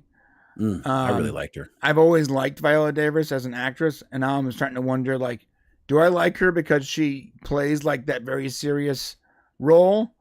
Because I don't like the way she did this. It felt very Joker-esque to me. It didn't work. Well, if I could just say, I don't, and I think the reason you feel that way, and I can see how you might feel that way, sure. But I think the reason you do is because you really don't understand like the lore and the deepness of like what the movie's trying to accomplish. If you notice, they all wear very crazy outfits. There comes to a point where they start like putting like whiskers and feathers in their face and shit. And there's all kinds of, they like do all kinds of weird things to their looks as time goes on. And Viola Davis is like the Oedipus of that. You see her in this movie starting to do the things that you'll see in the later Hunger Games movies that the characters actually do, because that's what shows that you're rich. And so she's setting that stage. Honestly, if from the lore standpoint, Viola Davis was absolutely perfect in this role. But it's a movie, though. Should I have to do homework before watching this movie? I mean, if you didn't go see, well, if you watch the next 3 movies, let's say this is the first movie you watch, and you go watch the next 3 movies, then you're going to be like, oh, I see what all these people got this stuff from Viola Davis's character. I feel like if this is the first movie you watch, if like you're watching it chronologically, like I guess that makes sense chronologically. But this is not the better of the movies. This is the least. Well, Actually, I don't know. The first two movies I think are better made than this movie. Yeah. Well, the third movie. The first Hunger Game movie gave you the idea. So it's hard not to be like, whoa, that's cool. You know, like kids fighting each other to the death. Oh, I think the arena was cooler than the open air. You're saying the arena in the first movie? Yeah, no. This movie had a cooler fighting. Really? I think I felt more contained, almost like a real game instead of just like. It was so less like the cool thing about the first movie is that there are so many different elements to it. Like right, but this makes sense as like an on ramp for that stuff. Yeah, it was the early version of it for sure. Right. You know, so I do think that from a character perspective and a character growth perspective, this is the best. The Coriolanus Snow character played by Tom Blythe by far is the best character development of all the Hunger Games series. The development of Snow kills Katniss Everdeen's development, which I agree with you was not done very well over 3 movies. Donald Sutherland didn't grow as a character. None of the other characters, Peeta, he grew a little bit. This character grows more in one movie than all the characters do over the following 3 movies. I'm so impressed. And for that reason alone, I think that the movie is better. Okay, well, so Shane gives it a thumbs up. I give it a thumbs down. So ultimately, it's your decision. What do you think about this movie? So after you go to watch it, come back to this video, leave us a comment, let us know which one of us was right. Was Shane right or was Brian right? I would like to know. Yeah, he really wants to know, guys. Yeah. Can you do me a favor? Can you pull up the 2023 movie list and just see where it pops in there for me? Anyways? Oh, yeah. Yeah. Uh-oh. Here we go. Uh-oh. Oh, no. I'm so worried about watching this right now. Why are you worried about it? Because it's going to be my list. It's going to be really high. I have a feeling it's going to be really high. It would be cool for us to have battling lists, but I don't have time for that crap, dude. Maybe 2024. Way too much stuff I got to do. Listen, it's very simple. After you watch a movie, you just pop it on your list. Yeah, but I have to make the list in the first place. That's the hard part. Well, no. Okay, so start in 2024 with the first movie you watch and just do it then. By the way, thank you for making this a PDF. I did it for you. The Excel thing was not working. All right, so this is Shane's best movies. So number 1. Can you scoot in? Can you zoom in by chance, or is that it? I can zoom in, maybe. Yeah. Can I? Yeah. Oh, nice. Okay. So number 1 is Spider-Man Across the Spider-Verse, and I'm not gonna go down all. And then, I was gonna say, are you gonna? But so the Hunger Games. I want to give you guys a baseline. So number 1 was Spider-Man Across the Spider-Verse. Number 2, Dungeons and Dragons, and then Guardians of the Galaxy 3, and number 4, Hunger Games. Games. I thought this movie, and we haven't had a chance to talk about it, but Gran Turismo, which I watched, I think we maybe talked about it a little bit last week, was actually fantastic. Did we talk about the fact that I didn't want to watch it because any of the trailers, and then I watched it and I'm like, oh my God, it's a good movie. Yeah, we did. Okay. So yeah, so it fell under that. Are you looking for Marvels down there at the bottom? Yeah, I'm looking for Marvels. Yeah, right can under I just say, Ant-Man Wasp. Guys, Asteroid City was such a disappointment that it was literally, the Marvels was a better movie than. Yeah, I tried to put Asteroid City as like number 50, but apparently you can't do that. So yeah, Asteroid City is such a disappointing piece of shit. Well, and to tell you how bad the Marvels are, if you go back down there, 65 million years is 38. So I'm just saying. By the way, Totally Killer is 36, dude. Come on, man. I'm sorry. Like I told you, it was a movie made for this is all movies that are good and movies. It's a combination of what I like and movies that are good. That movie was made for today's kids, not for our age. Just like Back to the Future was not made for my parents. It was made for us. Whatever. I enjoyed that movie. So yeah. Oh, can you pull it back up real quick? We didn't actually talk about Hunger Games. I know you're trying really hard to avoid this. I'm trying to end the clip here. I want to move on. We only have so much time. That's right. Go ahead. We talked about Hunger Games now for so long. I'm kidding. Go ahead. 5 minutes would have been too long for you, man. Yeah, it's true. I did not like that. I did not like this movie. You didn't like Killers of the Flower Moon? I'm getting a little pattern here, Brian. Bro, I feel like I wasted my time, dude. I'm at the theater at like last movie you 11 o'clock at night by myself watching a children's movie with these clown characters singing fucking. I mean, I'll be real, dude. I'm trying to be nice because you liked it. The movie's not good. It's not Don't good. be nice. Like, there's way Tell the too truth. There's way too much music in this movie. It's literally, out of 3 acts, it's 1 act too long. You could have ended the movie at 1 hour and 10 minutes and called it a day. But no, you gotta drag us into another story. And even worse, you gotta drag us into a story with comical, Joker-esque type characters with really nowhere to go. And then on top of it, music. Music. I will agree the music was not great. It's too much. Some of the look, Peter Dinklage The did lore good. was fantastic. Tom Blythe did good. I'll give it to him. Like, there's good actors, but you need more than just good actors to have a good movie. And you gotta give a shit about the universe, and you have to care about the universe. And I don't because that doesn't make it a bad But if you're movie. making it a prequel, I don't need to do homework. I don't need. You to shouldn't do have had homework. to do homework. If you watched the other 3 movies, you shouldn't have to do. But the problem is you didn't tune into the other 3 movies, bro. So that's why. But it's a this movie doesn't make any prequel, sense to though, dude. I shouldn't have to watch the other movies to enjoy this prequel. It's literally the beginning of all this stuff. Okay, so now go watch the other 3, and you'll appreciate your prequel. No, that's why not? how That's it what I'm works. saying. You can't have it both ways. No, but you shouldn't have It sets to up a do. universe. You shouldn't have to read books to like a movie, dude. I didn't say you did. You're saying I saw the other movies and I still don't enjoy this. So you're saying I should have rewatched those before watching this prequel? No, what I would say is, if you don't appreciate the lore, then it doesn't matter. The lore You know what I'm seems saying? so. It's like if you go watch Star Wars and you don't give a shit about space wizards, then you probably don't care, and that's kind of where you walk into this movie. If you, like you said yourself, just look at on the face value of the acting. Was the acting good? Peter Dinklage was good. Tom Blythe was good. Okay, you didn't like Viola Davis. No, I did. I felt like she was sort of comical, cheesy. Okay. Oh, you know what? You know what? Here, I got one really good thing to say, and I don't remember his name, but the announcer guy was God, I totally forgot about him. Was literally.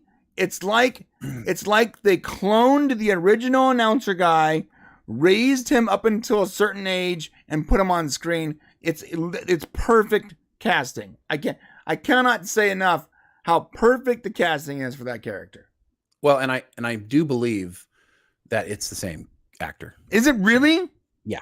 Holy shit! Is it really? He's not on the list here for some reason, and his name is slipping by me at the moment. I've seen him in a million things. I mean, if that's really the case, then my God, we've gotten really good. Like the graphics were good. If that's real, if that's the same actor, then oh my God, whoever did the makeup or the graphics on this is a bamf. That's amazing. Yeah, he's actually super fantastic. It's Stanley Tucci. Stanley Tucci. That was not Stanley Tucci. It wasn't. You're right. It wasn't. I know who it was too. It's a guy who looks like a younger version of Stanley Tucci. He looks like he can. Yeah. It looks like you can go back in time, that's like Stanley Tucci 20 years ago. That's what it looks like. It's crazy. Yeah, it is actually. It's like a son or something. No, it's Jason Schwartzman. Yeah. So, and we've seen him in a bunch of stuff, and he looks like a young Stanley Tucci, and he did a good job. He really made you to believe it. That was another good acting job. That was good. That was good. Bottom line, buddy. I feel like this movie would be good if it was on streaming and you can binge watch all the movies back to back. Maybe my memory's not as good as Shane, and I can enjoy it. I hate to rant about it, but the singing, I hated the singing. The singing was bad. I hated the musicals. It was so out. It was it took you out of the movie. It didn't work. I don't believe Rachel Zegler's character for a second. Pretty much any scene with Rachel Zegler made the movie worse. I'm not one of those people who are like, I hate Rachel Zegler. I don't hate her. I'm not having that problem. And I don't even know if it's Rachel Zegler or if it's the character. Right. Because I'm getting vibes that even the character from the book is a little bit like that. So she might have just played the character like it is, but it just didn't feel like, as much as you don't like the Katniss Everdeen character, that was still way better than. But I respected Katniss Everdeen. Right. And because of her ability. Yeah. Right. And I respected her motivation. It was very noble. I just don't think that oh my God, I'm forgetting her name right now. The character that played Katniss Everdeen all of a sudden just popped out my Well, it's because you're Jennifer Lawrence. Jennifer Lawrence. I just don't think Jennifer Lawrence at the time was able to carry that movie. You know, what's funny is you put Jennifer Lawrence in it now, it might be a way better movie for me. Right, but she's too old now to play. But now she's too old. Like right. You have So this basically the movies are about kids killing each other for a upper crust society, and there's control issues. There's a lot to it, and it's a cool allegory for like governments and how things work. I get that. But the thing is, when you have kids in the movie and they have to carry the movie, you have to feel their pain and their frustration. You have to feel they have to be the hero and the villain. Most kids aren't great actors, man. Most of them can't. This Tom Blythe guy did it though. Yeah, he really did. That's why we're like, I didn't get the Jennifer Lawrence thing. It didn't work. But yeah, it's not her fault. I mean, she's a kid. I don't know. Well, they're getting paid to act. So the one thing I would have liked to see is the one thing I thought we were getting in this movie that I didn't get, and I really want, is I want the formation of Panem. I want to know what happens at how the Earth gets destroyed. I want to know how we get to this dystopian future and how this civilization is grown. How do the districts get lined up? I want that story. And I understand it would be difficult to do that story because that would be a pre-Snow, any of our other characters' story. But frankly speaking, that's the one I want. I want to go through the dystopian. And you know what? Why not give us that 8-minute intro where they explain how we got to this point, a la Serenity, a la. There's a bunch of movies that do this. Serenity pops in my brain right now, but Serenity did this. Like Serenity took an audience of people that there was a history to this franchise, and they want you to watch this movie and knowing nothing about Firefly and still enjoy it. So they literally set it up. Like the first 5 or 6 minutes, you have a character that's explaining to students how the universe came into being and the Civil War and leaving Earth and everything. And it was really cool. It was really quick, but it set the tone immediately. And then the way they went from that explanation into the introduction of the character, it was literally like a perfect introduction, perfect catch up, perfect for new people. And then now this is the character you're dealing with. I think this crazy sort of psychic chick. And I think they tried to do that a little bit. Like they did go 10 years back. So we started this movie out where they're in the war between the capital and the districts. And you see the young kid Snow, literally watching some dude chop up a dead guy because he's hungry. Right. And so you see but it would have been cool to see why there was an uprising with the districts. We needed that whole, I still feel like there's a movie there. You can even go back further and or a series or something. I think somebody's Toy Fanboy suggested a dope series. I think it's a great idea. So there's still more that can be done here. I'm not done with this. This for me personally, there's more I'd like to know. And I think it's worth the price of popcorn. Brian would say no, and I think that's just fine to have that opinion as well. And I think it depends on whether or not this is the type of movie for you. So whatever you guys choose to do, we're glad we get to talk about it a little bit. And you know what? Let us know in the comment section what you guys thought. That's it, man. Awesome. All right. We got some super chats. All right. By the way, I'm just so you know, I'm not diminishing your love for the movie. I don't think you are. I just wanted to, I think my goal was, I feel like you would appreciate it more if you really understood what it was about. And I think because you didn't like those other movies, you didn't get a chance to see it because there's an underlying level to these movies, a deeper story that's really cool, like the development and formation of this universe that I thought, and the reason why I like Viola Davis so much is I now see where it came from. It started with her. Sure. And so that was a cool thing for me. But that was my major criticism for the Marvels too. I'm not watching WandaVision, Miss Marvel, Captain Marvel. I'm not going to watch 2 TV shows and a movie so I can semi-understand this mess. I'm not going to do that. Even though I did anyways. But I shouldn't. You shouldn't have to. You shouldn't have to. That's all I'm saying. Michael Nemo for $5 said they got rid of the Frito Bandito in the 70s or 80s. Oh, that's a bummer. What's funny is, Frito-Lay has a very rich history. There's a movie They did get rid of him. Oh, I didn't realize. There's a movie with oh my god, I'm forgetting the name. Anyways, basically it's about the guy who invented flaming hot Cheetos. Mm-hmm. Oh, that's a great story. Oh man, Yeah. And I gotta say, look, guys, I don't really don't like biopics. I don't like movies where we already know the outcome. I'm not really a fan of most of these type of true stories. But I loved this movie, and it was directed by Eva Longoria, and it was basically the true story of the guy who invented it, working at Frito-Lay's as like a janitor. Right. Frito-Lay has a rich American history that goes back like 100 years ago, with people cooking chips outside of rodeos and calling them Fritos. It's really like there is so much history to this company. There's a lot of Americana there, and that's in itself is that diversity is inclusive. That's part of our culture, right? You know, and I understand getting rid of the Frito Bandito because it made it look like, Mexicans were bad. He's a bandit, so I get that. He's a smiling bandit, though. I mean, I get it. But like the thing is, we were going through a time though where that was, yeah. I get that, but I feel like people are focused on history, their history from their ancestral homes 100 years ago.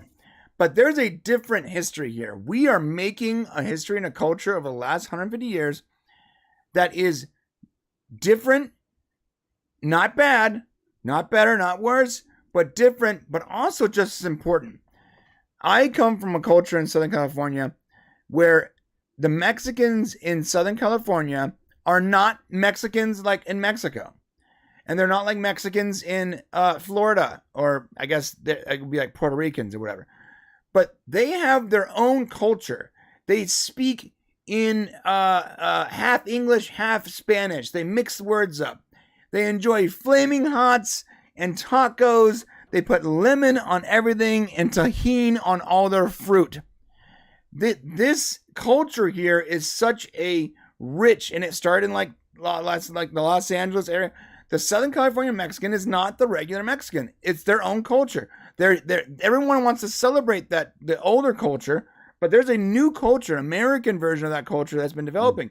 And this whole American experiment, Americana, is a culture. Why we need to be able to admit that as a society. We have our own culture. Yeah, it's not based on where we all came from, but the melting pot that is America now has its own culture happening. Viva la Taco Bell! Right. I mean, yeah. I mean, I'm sorry. It just bothers me that, like, why are we always trying to minimize the Americana culture? That's all I've ever known. I mean, it's a longer discussion than we have time for here, but it's true. I agree. Less canceling things because it hurts people's feelings, and more embracing the culture that we are creating. Bring back the Frito Bandito. Bring them back. I mean, honestly, it was from 67 to 71, so fucking nobody remembers. Yeah, nobody remembers this. I'm just kidding. Like, literally, he was gone before I was born. Yeah, I don't really care about the Frito Bandito.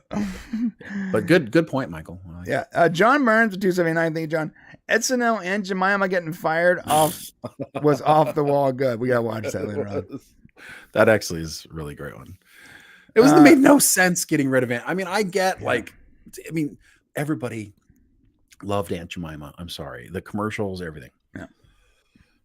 I have a friend who, when he found out that they're getting rid of Aunt Jemima, went out and bought like 10 of the bottles just to save them. And he still has them. I think he's waiting until it's like an appropriate amount of time, and then he's just going to dump them on eBay for like $500 a pop or something. But we forget, won't the syrup go rancid? It doesn't matter. It's a collector's item now. Listen, if we forget our past, we are doomed to repeat it. I'm just saying. Yeah, so I love that quote, by the way. Things. Yeah, we should not forget the things that have made us what we are, because, the Aunt Jemimas, although it is a throwback to, before a lot of Black people had the proper civil liberties they should have had in this country. It's a reminder of that time. It's also a reminder that someone like that could represent an entire brand and raise a culture and raise an ethnic group. Yes. As opposed to now what is it? What is Aunt Jemima now? Let's look it up. No, as you're looking it up, you're completely right. This it's a story of a celebration, a story of victory. A character that it represented a really bad time for those people, but this character transcended that. It transcended that. I don't know. I'm not oh, bring around Aunt Jemima. I don't really care that much, but I think it was silly that we had to remove her in the first place, and I think it's just slowly removing the Americana culture, And maybe the culture started, maybe there was racism and war. And yes, every culture, every history, every land, every people has those things in their past. But if we want to erase all those things, like Shane said, all right, well, let's just erase everything that makes you uncomfortable. Well, right. Good luck in 50 years when it all happens again.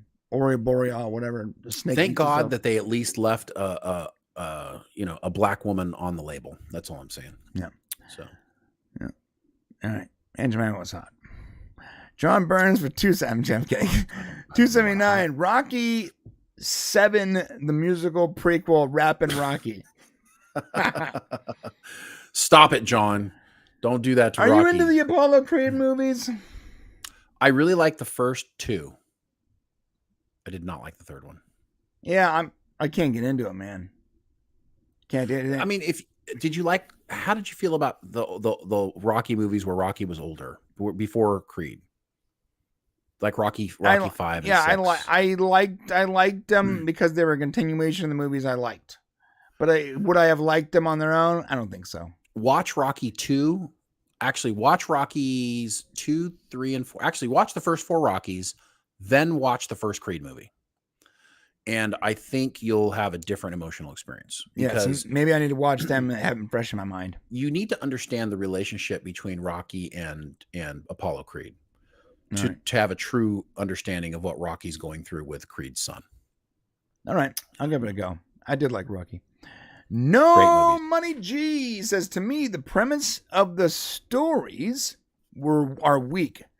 Goofy plots, plus the other rip-off books and movies that were even worse. Divergent, Maze Runner series. Maybe it's just me, to each their own. I didn't like Divergent, but I did like Maze Runner.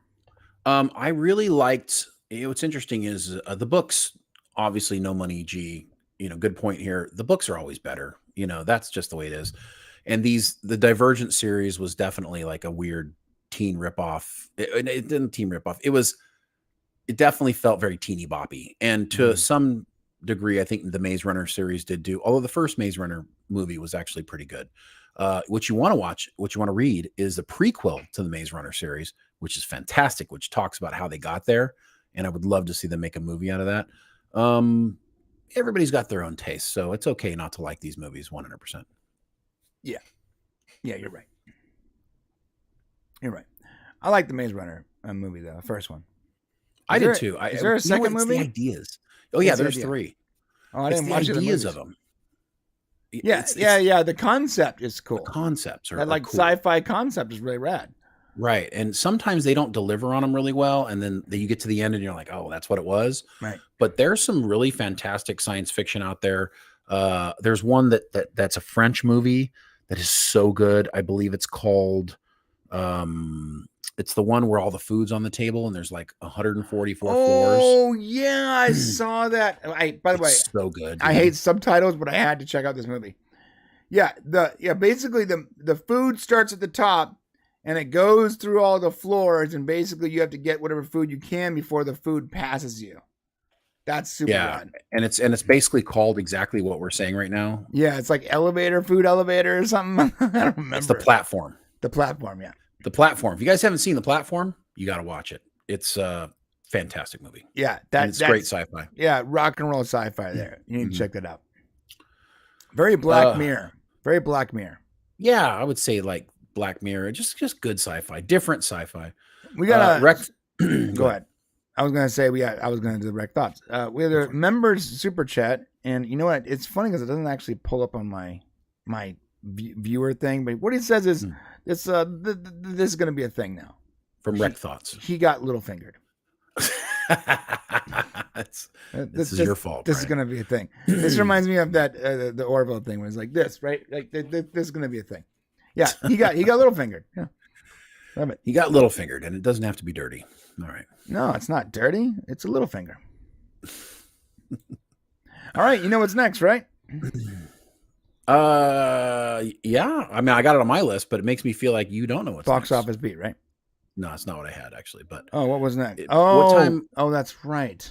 I mean, just quickly, I would like to mention it. Yeah, we don't need to go deep into it. Yeah. Because it is Taika Waititi, and I do like his movies. And he has a movie out, happens to be coming out the same time as The Ballad of Songbird and Snakes. It's called Next Goal Wins. And I got to go see that yesterday. If you guys have been following us, you know that I'm the coach of a youth soccer team, 12U ASO soccer team. And I realized I had to go watch this movie so Brian and I could talk about it. And I came up with this crazy idea. Why don't I just take all the kids from the soccer team to watch the movie? And my wife thought I was crazy, but then, embraced it. So last night, the entire kids from the whole soccer movie and their parents all came, and we watched a movie with a guy that has boobs drawn all over his face. And I went, oh crap, what did I take these kids to come see? Yeah. But it turned out actually being a pretty wholesome movie, I think, overall. Next Goal Wins is a Taika Waititi. Of course, you guys know Taika because he made those wonderful Marvel movies, including Thor Ragnarok. And you know him from his humor from movies like Jojo Rabbit. You're talking about Ratcatcher in The Suicide Squad. No, I don't think he played Ratcatcher. He did. He wasn't it? Was he? He played Ratcatcher. Yeah. Oh well. He played Ratcatcher's the original Ratcatcher, the father of the Ratcatcher we see. And I wouldn't. He did. You're right. I wouldn't say that's like what he's known for, but he's the Rock thing. That's what I know him for. No, you know him as like the Rock. No, he's the Rock. He's the Rock. Yeah. He's like, all right. Character. Well, I guess we're gonna go over here now and beat this guy up. Yeah. All right. Yeah, the real wholesome Rock guy. Now imagine a movie where all the characters talk like that, because that's what Next Goal Wins is. It's about the story of the infamously terrible American Samoa soccer team known for a brutal 2001 FIFA match where they lost 31-0 to Australia. Dude, that sounds great. I love the way that guy talks. I do too. And that's part of what makes it very interesting, because the characters in this movie, including kind of the elder figure, I thought it was Taika's father. Like, he looks exactly like him in the movie. He's not, but he sounds like him. It's actually a wonderful movie. And I don't want to go too deep into it, but if you have teenagers, I wouldn't say taking young kids. There are some elements to this you may not want. There's a couple of F-bombs. There's a scene where a guy loses a bet and they draw boobs all over his face, and that's like for the first quarter. It's unrealistic. It would have been penises. Yes, right. Which just wouldn't have worked for the movie, though, in the PG-13 rating. Right. But it stars Michael Fassbender, which, come on, guys. Can we not? Everybody wants to go see a Michael Fassbender movie. Yeah. He basically plays this soccer coach who's been fired, and the only job he can get is to coach this American Samoa soccer team. You wouldn't think it's a true story by the fact that it seems like something written by Hollywood. But it actually is a true story. And as you go through the entire story, at the end of the movie, you do get to see the real life characters. There's an interesting thing that happens in this movie that I had me questioning things in the beginning. There is a transgender storyline in this movie. Really? And I was like, because at the beginning of the movie, Taika says, he comes out and he basically says that almost everything is true, but some things are fabricated, right? And so I started to wonder, well, is this transgender character fabricated into this movie? Well, as it turns out, no, that's true. There was the first transgender character on a soccer team was on this American Samoa team. And so it kind of delves into that whole story. And there's a lot of heart there. And I think, well, a lot of people might see this on face level and say, oh, it's woke, and blah, blah, blah. This is actually the correct incorporation of a transgender character in a story, because it's actually what happened. And that's what matters, not whether or not the character is in the story, but whether or not it makes sense in the way that it's told. And in this movie, it does. All right. Because at first I'm like, well, what did I bring these kids to come see? And are their parents going to kill me? Because, not everybody's down for, watching movies that are like this, but it's very light and topical. It isn't the main storyline for the whole movie. And, but it does help with some interesting character development, and it has a huge impact on Michael Fassbender's character that character does that is actually very emotionally touching. And honestly, if you're going to go watch a movie to make you feel good, if you want to watch excellent acting, go watch, the Snow character for the Hunger Games movie this weekend. If you want to watch a fun movie that just feels good, that's funny, go watch this Next Goal Wins. Oh, I thought you were going to say My Big Fat Greek Wedding 3. Don't ever go watch that movie. I don't care who you are. It just, I haven't seen it, so it's not fair, but I personally don't want to see it. I highly doubt that it's going to be off the chain. So, yeah, fantastic movie. And there's some people in here that like Will Arnett's in this movie, which he adds some really interesting dialogue. And there's a dynamic between the coach, who basically his boss is now dating like his wife. And there's some just really interesting comical moments, and then a very surprising emotional moments towards the end of the movie. It's really, really good movie. Anyways, I'd go see it.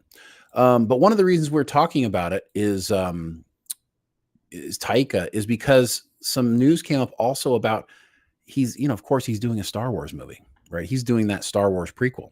Of course he is. Right. And there was a story article that came out in Variety last week where basically Taika jokes that his Star Wars film will piss people off. And that got people talking about it last week. Like, oh, what does that mean? Like, what's he going to do? Is it going to be woke? Is it going to be, the Force is female? Really what he was talking about is his brand of humor, and the fact that this Star Wars movie, just by listening to this, is probably going to be a little more humorous than other Star Wars movies. Because you don't have a Taika movie that's not funny. Think of Free Guy, right? Right. He doesn't make a movie where there's not some comedy element. So expect your next Star Wars movie, if you're still going to watch Star Wars movies, to be a Taika Waititi film. Yeah, I'm over Star Wars. 100% over Star Wars. What do you think about a comedic Star Wars movie? I don't really care. I don't really care for it. We'll just say good or bad, or other than apathetic. I'm super apathetic to it, but I guess why not? We've seen every other version of it. Why not? All Let's go. I like Taiki. I like Taiki for the most part. So Taiki, Talkie, whatever. For the most part, go. We'll give it a go. Why not? Okay. We've tried everyone else, so let's try Taika Waititi. Awesome. And now we can go to box office beat. All right, I got this great new intro. You guys ready? Yeah.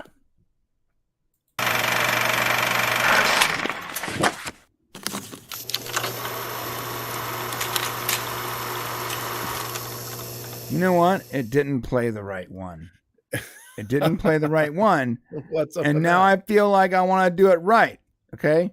Yeah. Can you do it right? Yes, I can. It played the wrong one. I got it. Here we go. Box office barbarism next. No. What are you doing? What? You're doing it on purpose. You know it's box office beat. Beat. Oh, God. I knew it started with a B. That's it. That's the right one. Box office bingo. Yep. Box office bingo. No. God damn it. Let me do it. You did it. I got you to say the box office beat. Yes, and for our box office beat this week, of course, we already talked about early in the show, but the Marvels did, despite their underwhelming display for Marvel movies, they did win the weekend last weekend with $46 million. Not hard to do. Nothing else was playing. Nothing. I mean, you got Five Nights at Freddy's, which pulled in $9 million over the weekend. The Marvels is still winning in the dailies. I thought it was interesting after that weekend. Those weekend numbers, that on Monday it pulled in 2.3 million, Tuesday it pulled in 3.3 million, but then Wednesday dropped off to 1.7 million. So don't think that the Marvels will do well going into its second weekend, considering you've got Hunger Games out here. You've got another girl you can focus on with the female character in Hunger Games if you're looking for that.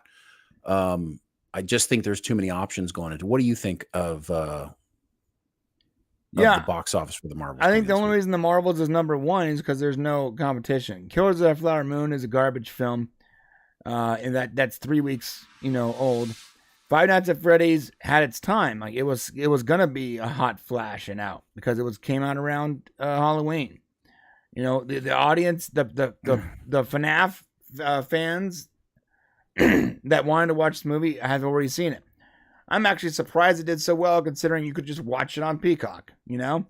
I am too, actually. I'm surprised it made as much as it did. So, like, if you were not committed to the theater, and you didn't have Peacock, I guess you might go. Like, look, it's not going to last that long. Like, they should keep this going. Next year, do another FNAF movie. Have it come out 2 weeks before October.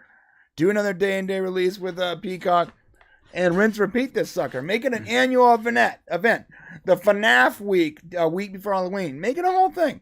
Why not? There's reasons why not, because there's not very much story to tell. But I'm like, from a business perspective, it makes no sense not to keep this trend going every year. Right, and the thing the Marvels have fighting against it, so it is definitely leading the November box office. But besides the Songbird movie coming out and movies like Last Goal Wins and stuff like that, next week Napoleon's coming out. Oh, Napoleon's going to stomp everything. And Napoleon is going to stomp literally everything, and it's going to stomp out the Marvels completely. Yeah, and it's Thanksgiving week, right? It's Thanksgiving Day. Yeah. Oh, yeah. So you got families going to go watch that weekend's going to be a mess. No competition for Napoleon with Joaquin Phoenix on Thanksgiving weekend. Holy crap. Talk about timing. I would argue that Trolls Band Together is probably also going to do better than the Marvels. Because the kids have to have something to watch over Thanksgiving weekend I keep forgetting about that movie. Yeah, so watch that one. Don't be surprised if the Trolls movie with Justin Timberlake and I can't remember the girl's name, if it doesn't rock some box office coming in late November. If you look at the overall release of movies right now, and if you look at the Marvels, just looking at their worldwide box office, it is sitting. It's got a current domestic box office of 62 million, with a worldwide of 116 million. Now, remember, this movie was almost $300 million to make, which means you're looking at double that, 600. It's got to make 600 million to break even, right? It's not even going to. It's not going to remotely sniff that. Yeah. If it doubles at this point, it'll be a shock. So I'm looking at the top upside of the Marvels at somewhere in the neighborhood of maybe 220 million combined, which would not be great. No, that's a loss. Yeah, I mean, it's a loss, but compared to other box office movies, right? Because you're looking at, if you look at like some of the lifetime grosses, that number would be down around. If you get to 220 million, you're looking at, Ant-Man and the Wasp. Here's Ant-Man and the Wasp. Here, it did. Thor: Dark World. Ant-Man and the Wasp did 446 million worldwide. The lifetime gross that I'm seeing here you're talking about the original Ant-Man and the Wasp? No, Ant-Man and the Wasp: Quantumania. Sorry. No, I'm not looking at that one. I'm looking at the first Ant-Man and the Wasp. Oh, so it was it's 260 million. Movie. I see. The first Ant-Man movie. Oh, you're right. The second one. I'm surprised the Quantumania did better than the sequel. Interesting. Yeah, Big Hero 6 did 222 million, and Shang-Chi did 224 million. I'm expecting the Marvels worldwide to be somewhere in that interest. And the Marvels is actually doing better worldwide than it is doing domestic in the United States. So there's obviously a bigger appetite for superhero stuff like this worldwide than there is here in the States. Does it disgust you the same way it disgusts me that Avatar: The Way of the Water made $2.3 billion? It disgusts me hugely. So effing stupid. It's so because stupid. You want to use the how much it earned as a basis for whether or not a movie is good or not, or whether it's great, and it's not. It's just it's a spectacle that everybody has to tune into. Yeah, at best, it's a rehash of an already rehash spectacle. It's not. Well, and the first movie didn't deserve as much money. No, it didn't. It didn't. As far as putting it into how good the movie was versus how much it made is just, there's no comparison there. Yeah, they're gonna keep doing this like every 8 years, 10 years, or whatever. They're gonna release a new Huge, Avatar. big surprise for him. Number 3 is going to come out, and it's going to go. Bzzz, watch. Yeah, I think you're right. Yeah, especially if there's no reason story wise to even watch the third movie. Like, how can you do the spectacle again? Good luck, buddy. Good luck. Well, I think you cry wolf too many times. Like the first time, it's like, wow, it's visually, it's really stimulating. Story is okay. Second one, wow, visually really cool. Story even worse than the first movie. I mean, at some point, the story is going to take over how pretty it looks. It just will. Right, and the story in the second movie, at least the first one, which was basically Pocahontas in space, at least, or Dance with Wolves on a planet, whatever. At least that movie made sense story wise. The story in the second movie didn't make any sense. Like, just think logically. Look, hey, if you haven't seen it yet, then it doesn't matter if it's a spoiler. You're not going to watch it. So here's the logical issue with the second movie. You need the brain juice from the whales, right? Mm-hmm. You have sophisticated cloning technology. I get it. Fucking clone it. I don't understand. No, listen, he would never clone it. James Cameron would never clone something. But the movie has literally based a huge story point in the first movie and second movie on the cloning technology they use. So why are you hunting these poor whales? No, I know because why. He's trying to. Why? Because they're trying. It's an allegory. It's an allegory. Yeah, James Cameron has gone on this huge, weird political change. Like, he started out as the Aliens 2 guy and the Terminator guy, to this guy who's hyper worried about the ecology and stuff like that. Yeah, he wants to win. Yeah, he wants to win an Oscar, I think. No. Listen, that guy right there believes everything he says. There's no bullshit in That's James possible. Cameron. He really believes it, and there's nothing wrong with believing. So he wrote a movie though, all this stuff where the solution to the problem already exists, but they ignored that in order to preach a message. Of course, that's what that whole. So sorry, but what is that called, Shane? It's pandering. Right, but also bad writing. Yes, it's lazy it is. writing. Well, there's nothing good. There's nothing unique, or for James Cameron, it's all about the visuals and he's telling a story. But there's nothing great. There's no great storytelling going on there in those movies. Yeah. So I came here. Shang-Chi. I can never say this guy's name. Yeah, it did make eventually made $432 million. That's wild, considering that it came out during COVID, right? I remember watching this on Disney Plus or something. How did it make that? I saw it at the theater. Oh, you did? Oh, but I don't know. But it's not. That's Marvel movie. So people were still. That was after Endgame. I believe it was the first movie after Endgame. No, Eternals was after COVID. Eternals what? Oh, after Eternals, COVID. Yes. Eternals was not even. I didn't see Eternals at the movie theater. So. Yeah. I guess it was the first movie continuing the story after Endgame. Well, it was also the first one where theaters were back open, and they're like, "Yeah, come back to the movies." Right. So I think Shang-Chi came out in September, which was right after the movie theaters opened again. Dude, Fast and Furious still making tons of money. Crazy. I know you hate it. $704 million for the 10th movie. Imagine every movie just making almost $1 billion or more than $1 billion every single time. Holy crap. Yeah. Are we up to $10 billion yet? I think we're up to $10 billion in combined box office for Fast and the Furious. Oh, yeah. Explosion sell, man. That's all you can say. Dude, if you guys are went back in time and told your young self, hey, that movie you just watched about the car racers and the stealing stereos, that's going to make $10 billion. Well, in an age and a time when movies are pretty shitty, right. In general, to have something where when you go watch it, you're going to get the same thing you always get. Right. That's what's happening. That's true. And if they keep giving the fans exactly what fans expect, more power to them. What do we do? What do we always say? Hey, give the fans what they want. Hey, these movies might not be good movies, but you know what? You're giving fans what they want. Keep going, man.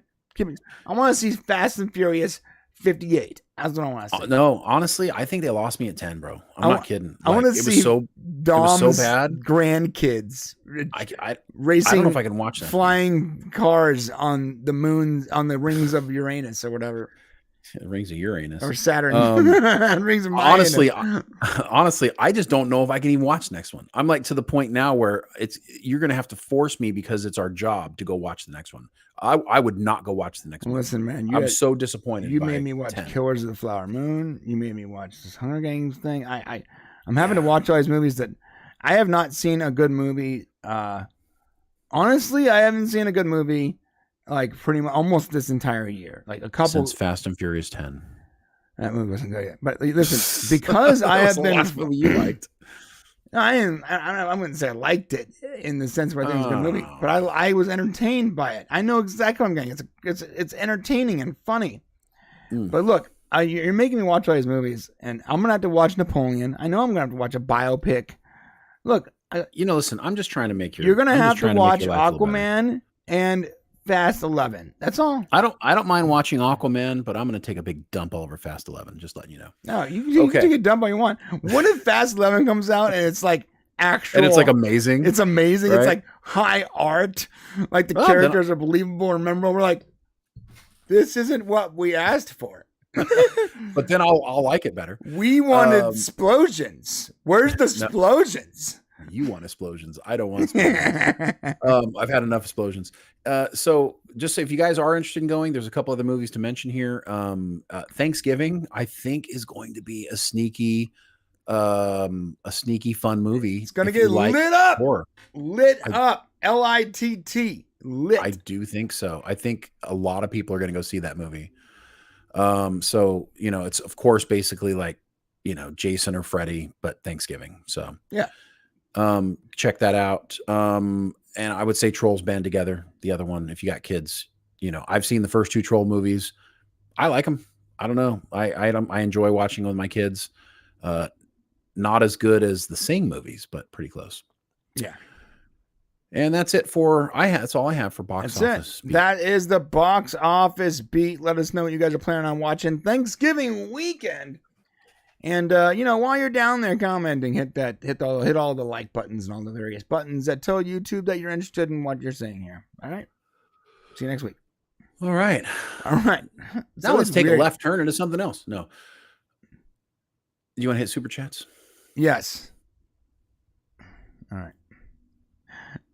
Are we talking about what I think we're talking about next? Yeah. Anyway, okay, that's gonna be fun. It didn't sound like it's gonna be. I'm really excited for that. Michael Nemo, Steven Yeun is going to be Sentry in the MCU. What? I just gotta look that up real quick. I don't know if you're April fooling me again or not. Nope, you're right. Interesting. Is that a good thing? Yeah, so I guess they're the Thunderbolts, like it came from the Black Widow stuff and all that. Yeah, that might be cool. I don't know. I like him. The MCU is losing me a little bit, to be honest, man. Like, everything is real bad lately. Like Black Widow was good, but like I think it was only good because I saw it. I saw it like 3 months ago, and like nothing else from Marvel was good. And I'm like, oh, this is pretty good. Like, if I had seen it after Endgame, I would have been like, I don't care. But like, because I'm like, the bar is so low after what you've been giving me lately, it looked great. But I mean, I guess you can do a good Thunderbolts movie. I really like Steven Yeun. I liked him in The Walking Dead, and I loved when his head got. I guess you can do spoilers now for Walking Dead. No. When his head gets crushed in The Walking Dead. Whoa, bro! I haven't got to that season yet, man. Okay. Shut up, man. You're not even watching. So, I mean, that was like, listen, there's like TV shows that are like that capture like a globe or capture an audience. Mm-hmm. Like The Walking Dead at that time, like really captured like America and whoever was watching it. And his death was like this just soul destroying moment for people. And so it'll be interesting to see. He's a pretty good actor. He's been in quite a few different things. Be curious to see him do something different. He was in Beef. I don't know if you saw Beef. Did you see that show? No. The Asian people beating each other up and taking it one step further. You never saw Beef? No. Oh yeah.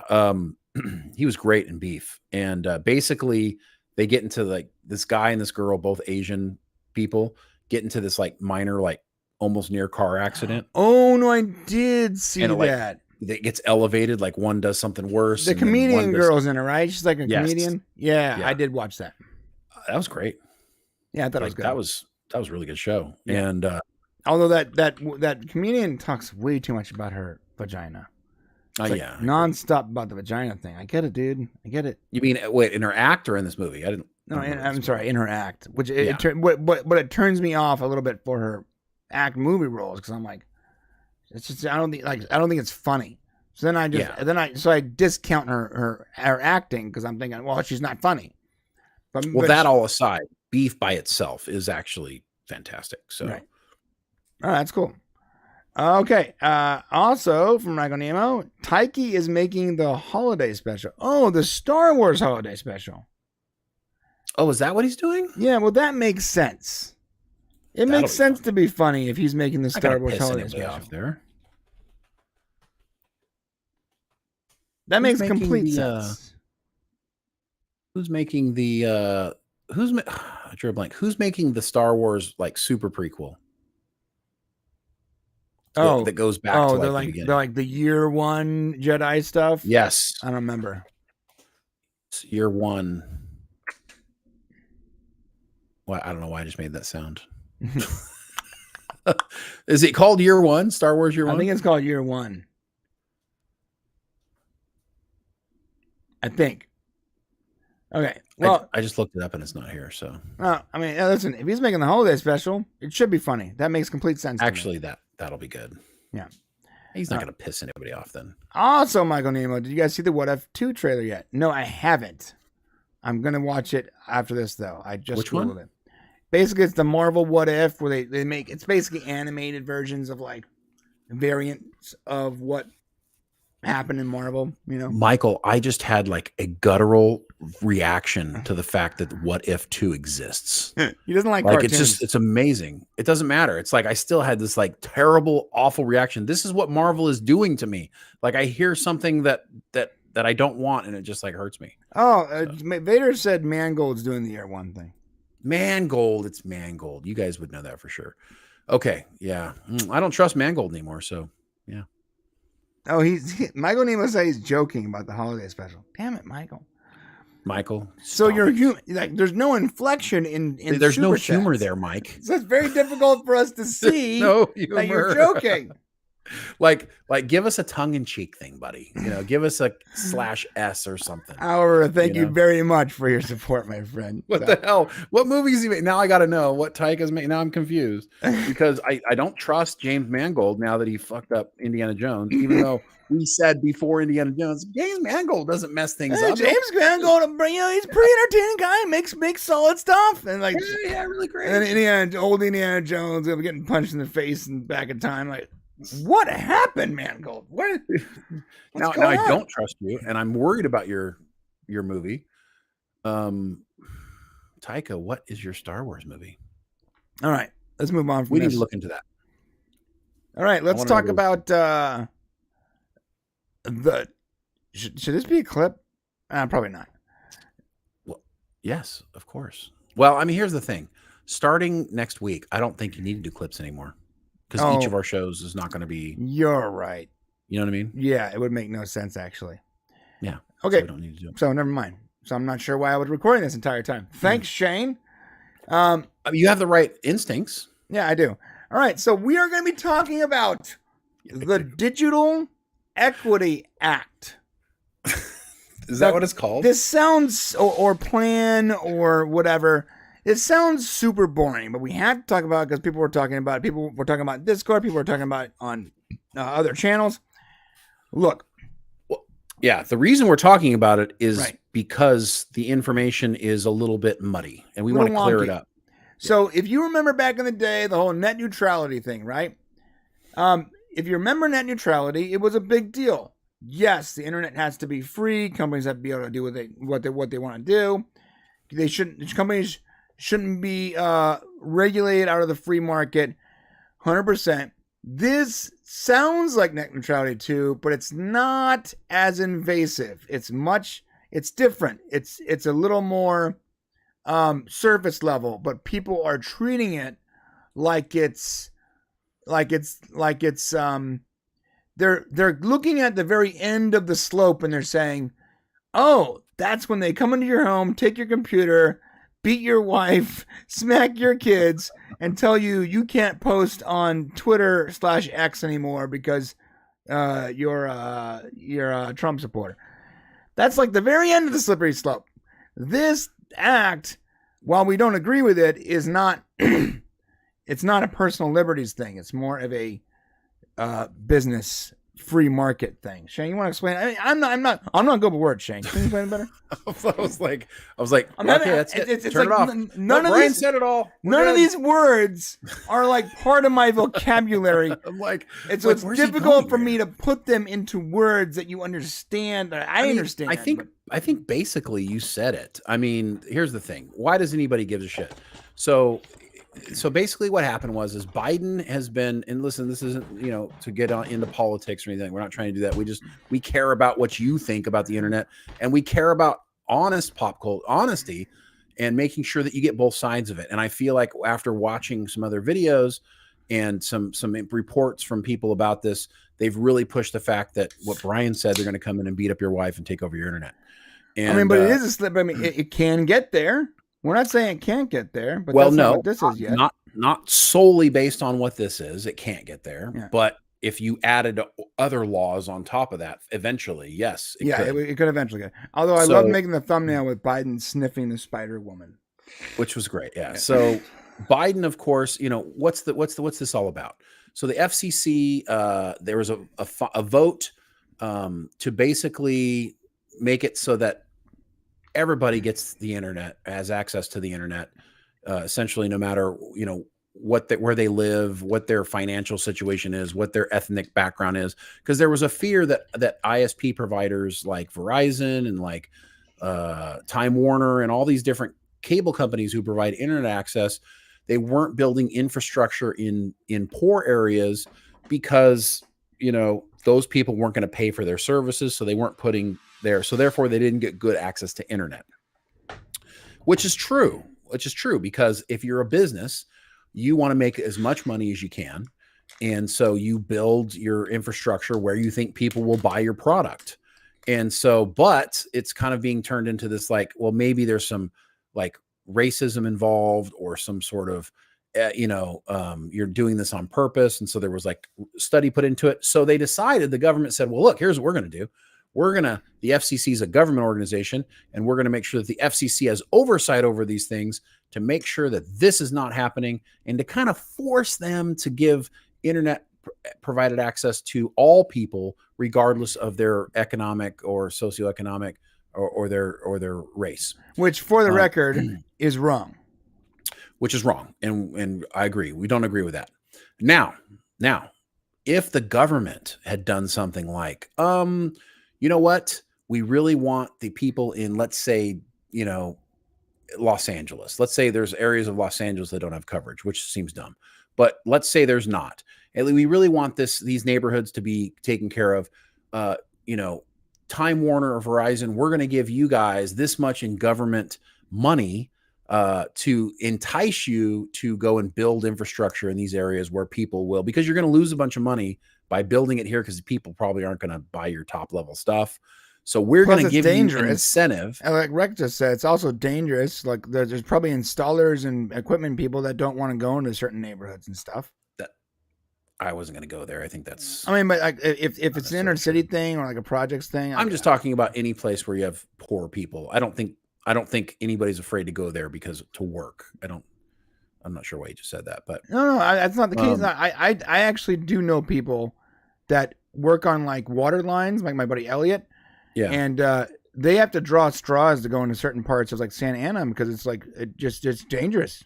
But that's not why Verizon's not building infrastructure. Maybe the people don't want to go in there because of gang violence or some shit like that. but that's not why Verizon's making that decision. Yeah, I don't even know if Verizon even does like ground lines anymore. It doesn't matter. Okay, So it wouldn't the whole point matter, is but ISP providers. Right. Okay, so the whole point is you're taking me somewhere else. Sorry, I don't know why you're doing this. Sorry, I'm trying to add. I'm trying to add context to it. Well, so yeah, so I just think that that's a false narrative, and if people are afraid to go to Crenshaw, like I'm not going to go down to Crenshaw and just like chill, because I'll probably get, it'll be a bad situation. I used to, but I'm also not afraid to get out of the car and go in and get something from Starbucks or from Burger King. One of my stops when I worked at the Styles for You, Styles for Less, when I fixed the computers and all that, was in Crenshaw, and there was a security guard there. His name was Victor, nicest guy ever. Sorry, quick tangent. Well, we were out there talking once, smoking a cigarette after my shift, and he's an African-American dude, and this bee was buzzing around, and he's like smoking a cigarette. He's like, this damn bee. And he gets mad, and he smacks the bee, but he smacks it toward me, so the bee drops off his palm and goes into my neck. Like, ah! And it just stung me right in the neck. It's like, oh my God. And so there's a white guy and a black dude outside of a discount clothing store, and we're jumping up and down because he's trying to help me get the bee off my neck, and it's on security. My boss, when I got back to work, was like, so I'm looking at my Jewish boss. I'm looking at the security footage. What are you and Victor doing outside here? What is this? And we're just like freaking out. Back then, if the TikTok exists, it would have been a TikTok video, 100%. That's funny. That's good. So this FCC thing is basically they're trying to force private business into doing, into basically having equal net neutrality or equal digital rights, where every person gets access to the internet. Because it's true. I mean, having access to the internet is become like having a telephone, just something everybody needs. Right. So I agree with that. But the federal government, instead of forcing people, should offer incentives, as in tax write-offs and different things, to incentivize private industry into doing it. But because the FCC has regulation over certain things, they're going to strong arm it and force them to do that. Now we can spend $1 trillion on other stuff, but instead we'll just weaponize the FCC to come after a business. Why not spend the money on it? Like, why not? Yeah. Why not in tax incentive? Why not? Hey, you know what? If you're in these certain areas, we pay 20% of the bill, like they did when convicts were getting out of jail and they wanted businesses in California to hire them. They paid part of their. No, I wouldn't do that either.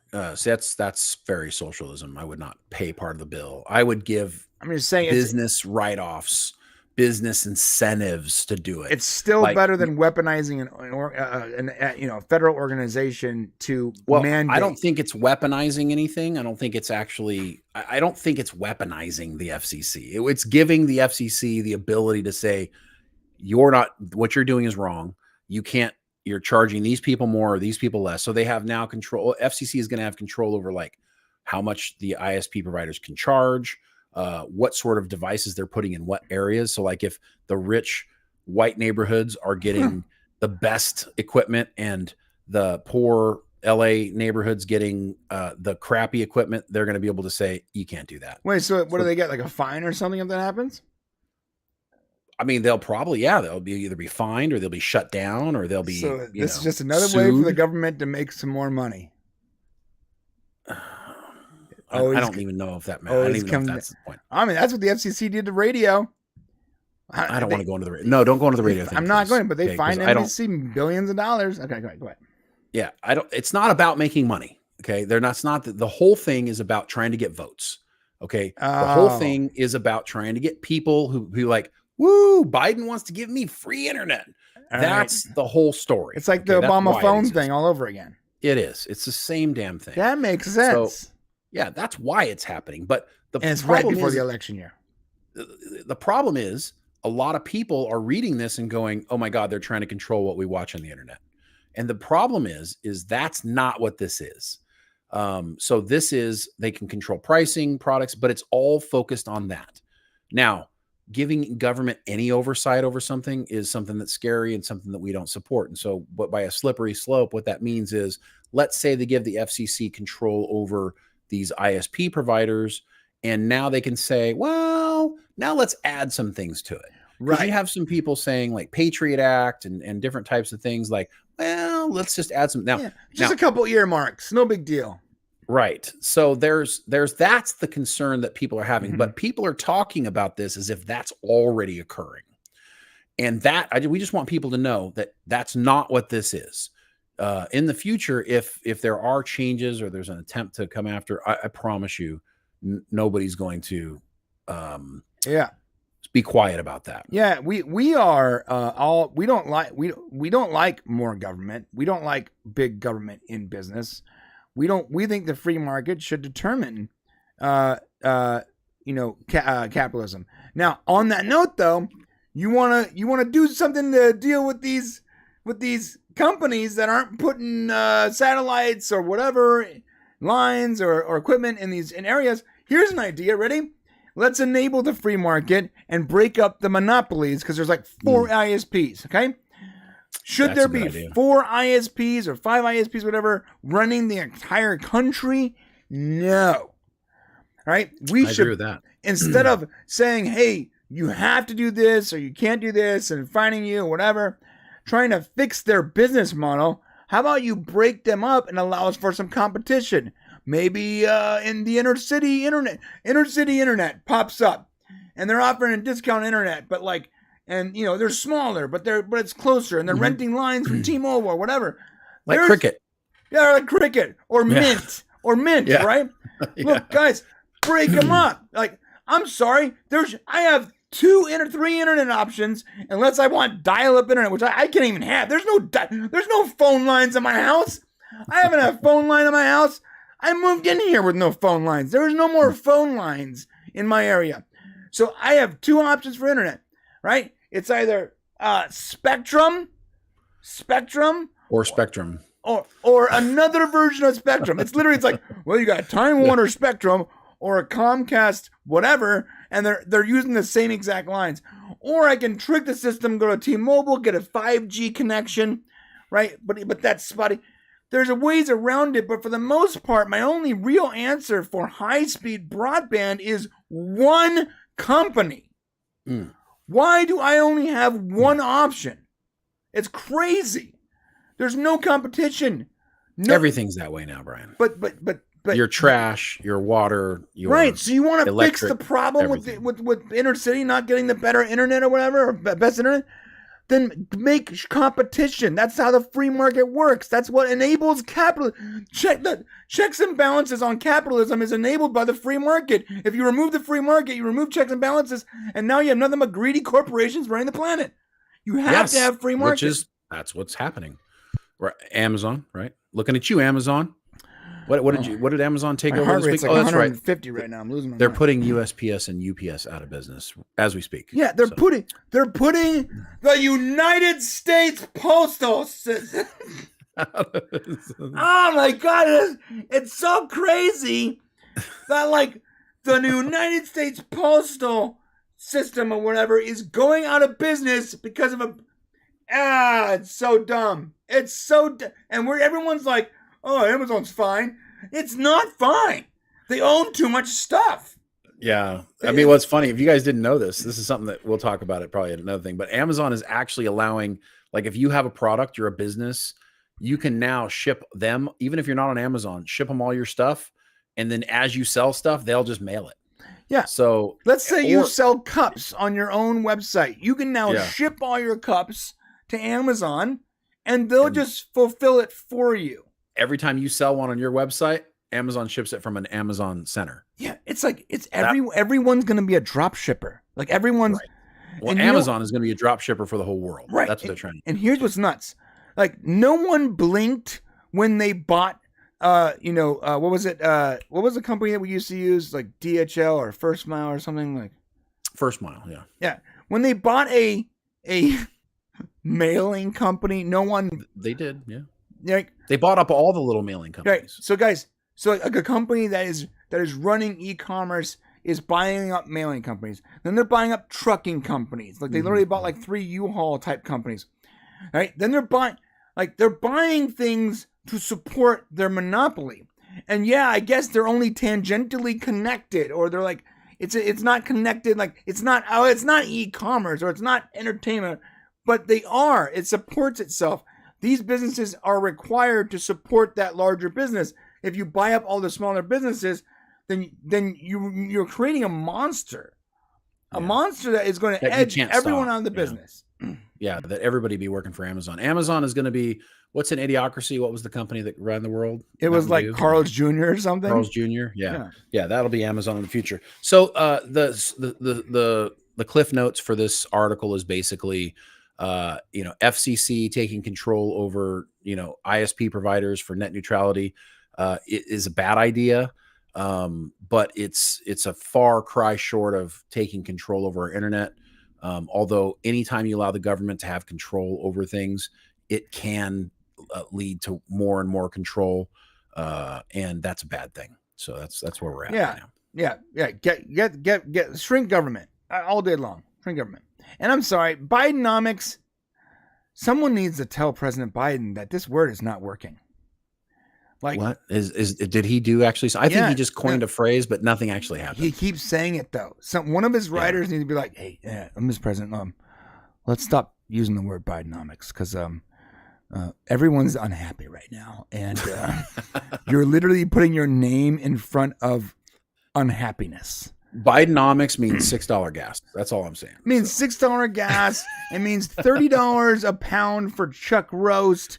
It means $9 for milk, $12 for eggs. Like, dude, like at this point, like I'm expecting rappers to flaunt their wealth by running out of a grocery store with a full cart. You know what would have been funny if Biden and his team had been like just called it Trumponomics, Trumponomics the whole time. Yeah. That's what they should have been calling it with this during this whole bad time. You shouldn't have owned this stuff. Yeah, why did you trying to win this something? Phrase? It's crazy, bro. It's this is how economics works.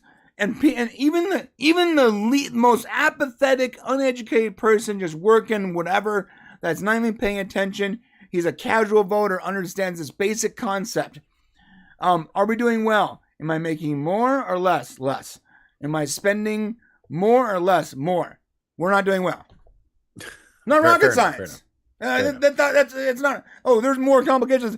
Well, you know what? Guess what? There's no more complications to me. This is all I see. So you want to go into all like the university level schooling of the economics? Fine, you do whatever you want. All I know is that everything is costing me more and I'm making far less. Bottom line. And that's how 90% of Americans are going to react.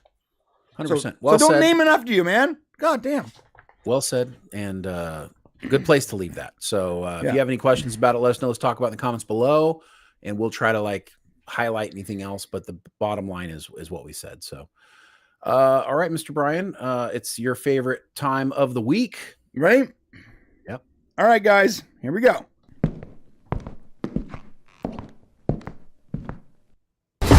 Get ready, you fucking weirdos. That's the first time I've seen this. Yeah. And it's your voice. It's like, get ready, you weirdos. All right. So this is the... Is it my voice? It is. Or is it Shane's voice? Well, it's the Shane AI voice.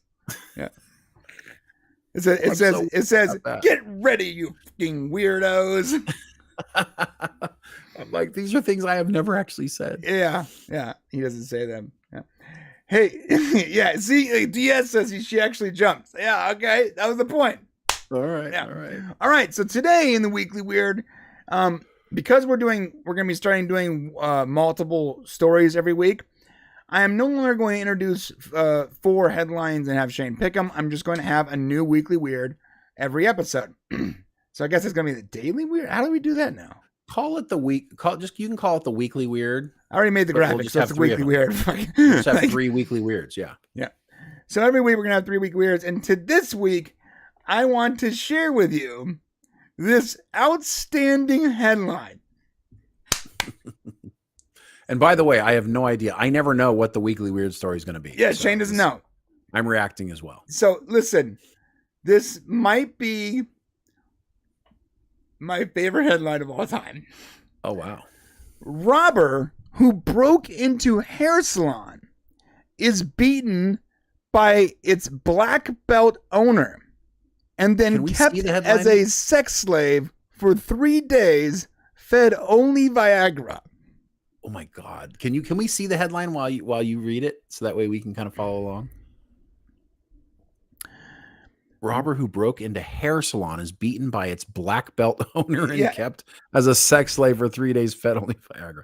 Wow. That is weird, bro. Teaching a lesson, Olga Zakjok, 28, allegedly held a 32-year-old would-be robber, Victor Janaskaus, captive for 3 days in a back room of her hair salon, feeding him Viagra and having sex a couple of times. Okay, so let's just say he was not a victim.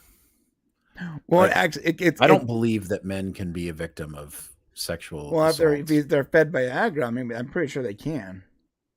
I just on the principle of, is she? I don't know. Listen. Obviously, anybody can be a sex. Can be a victim, but most dudes kind of like sex. So I don't know. Let me tell you a story. So, a Russian man tried to rob a hair salon. Right, female shop owner overpowered him, tied him up naked, dragged him in the back, and used him as a sex slave. So when he tried to rob it, this is what the article says: the tables turned dramatically when he found himself overcome by owner Olga. What a name. That's a great name for a woman who's going to take you down. Who happened to be a black belt in karate. She allegedly floored the would-be robber with a single kick. Then, in a scene reminiscent of Quentin Tarantino's Pulp Fiction, police say Olga dragged the semi-conscious Victor to a backroom of salon and tied him up with a hairdryer cable. She allegedly stripped him naked and for the next 3 days used him as a sex slave to teach him a lesson, force-feeding him Viagra to keep the lesson going. Oh, yeah. Teach me a lesson. Well, so check this out. The would-be robber was eventually released, with Olga saying he had learned his lesson. This sounds like a porno, bro. This sounds like a porn movie. Victor went straight to the police and told them of his backroom ordeal, saying that he had been held hostage, handcuffed naked, and fed nothing but Viagra. Both have now been arrested. Both have been arrested. That is appropriate. And yes, guys, this is an older story, but I found it absolutely hilarious, so I don't care. I mean, if that's a real story, that's a real story. Hilarious. According to Snopes, this is a real story. Yeah, so I wonder what's going through her brain. When the police arrived to question Olga, she said, "What? I bought him new jeans and gave him food." What? I just what's going through her mind, that she says, you know what? As the guy's robbing her, obviously they're Russians. So it's what's that? They're Russians.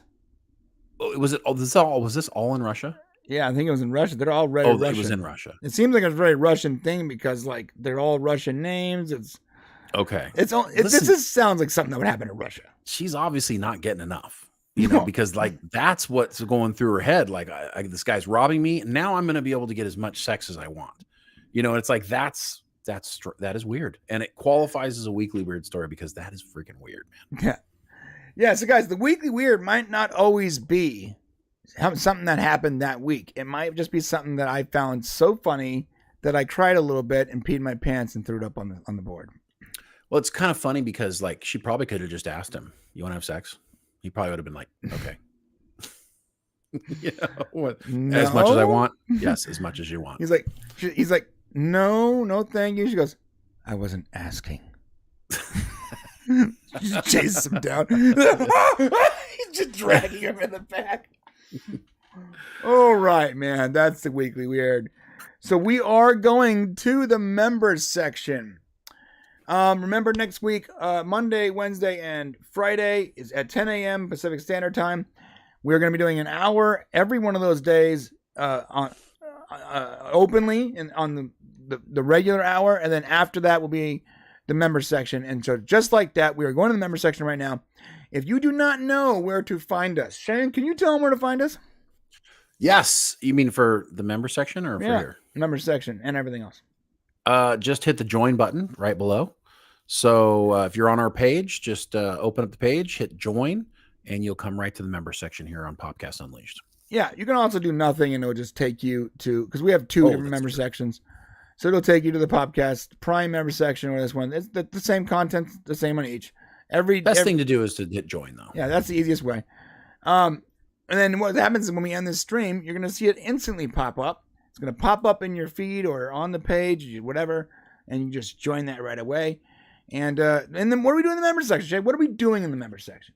So we're going to be talking about members. So anything members want to talk about, we're going to be chatting about. We'll be breaking down the kind of stuff we're doing also outside of the channel. And basically, this is our opportunity to just hang out with you guys and talk about anything that you want to talk about. So it'll be a lot of fun. Okay, anything to say before we leave, Jane? I appreciate you guys. Love you guys. Who won You're on False code and the Mixed Tees mystery shirt today? I will tell you right now. All right. Because that's important. That is important. That's very important. Just 1 second. We are coming up with a way, just so you guys know, we're coming up with a way. We will figure this out because I believe in Brian to be able to do it, where it actually tracks the leader of the stream hero and their time, like who's been on there the most. Oh yeah, it's gonna have a timer. It's gonna have a timer. Yeah, but I haven't figured out how to do it yet, but I'm working. I know it'll happen though. I'm working on it, man. I'm working on it. Okay, let me tell you who won. There's dead air while I'm doing this. Say something. Well, you said I was literally. So what are you guys doing? Not a good look. Too much. You gotta say something. If you I will. If you want to join us over in the member section, it would be a lot of fun because Brian's naked most of the time. So that doesn't sell you guys, I don't think. Yeah, it does. Does it? They want to see you naked? Of course, yeah. Who doesn't want to see me naked? I don't want to see you naked. Well, you have seen it multiple times, so deal with it. I know, but you're my brother, so it's all right. There has to be a faster way to find out. Michael Nemo won. Michael Nemo, congratulations! It was close. That's why it was close. It was close. John Burns edged him out a couple times, and Michael Nemo ultimately. I saw No Money G up there as well. No Money G was up there. He was in third place. All right. Well, there you guys got it. Congratulations to Michael Nemo for winning this week's. You get a 3-month pass thanks to You're On Fall. Thank you, You're On, for donating.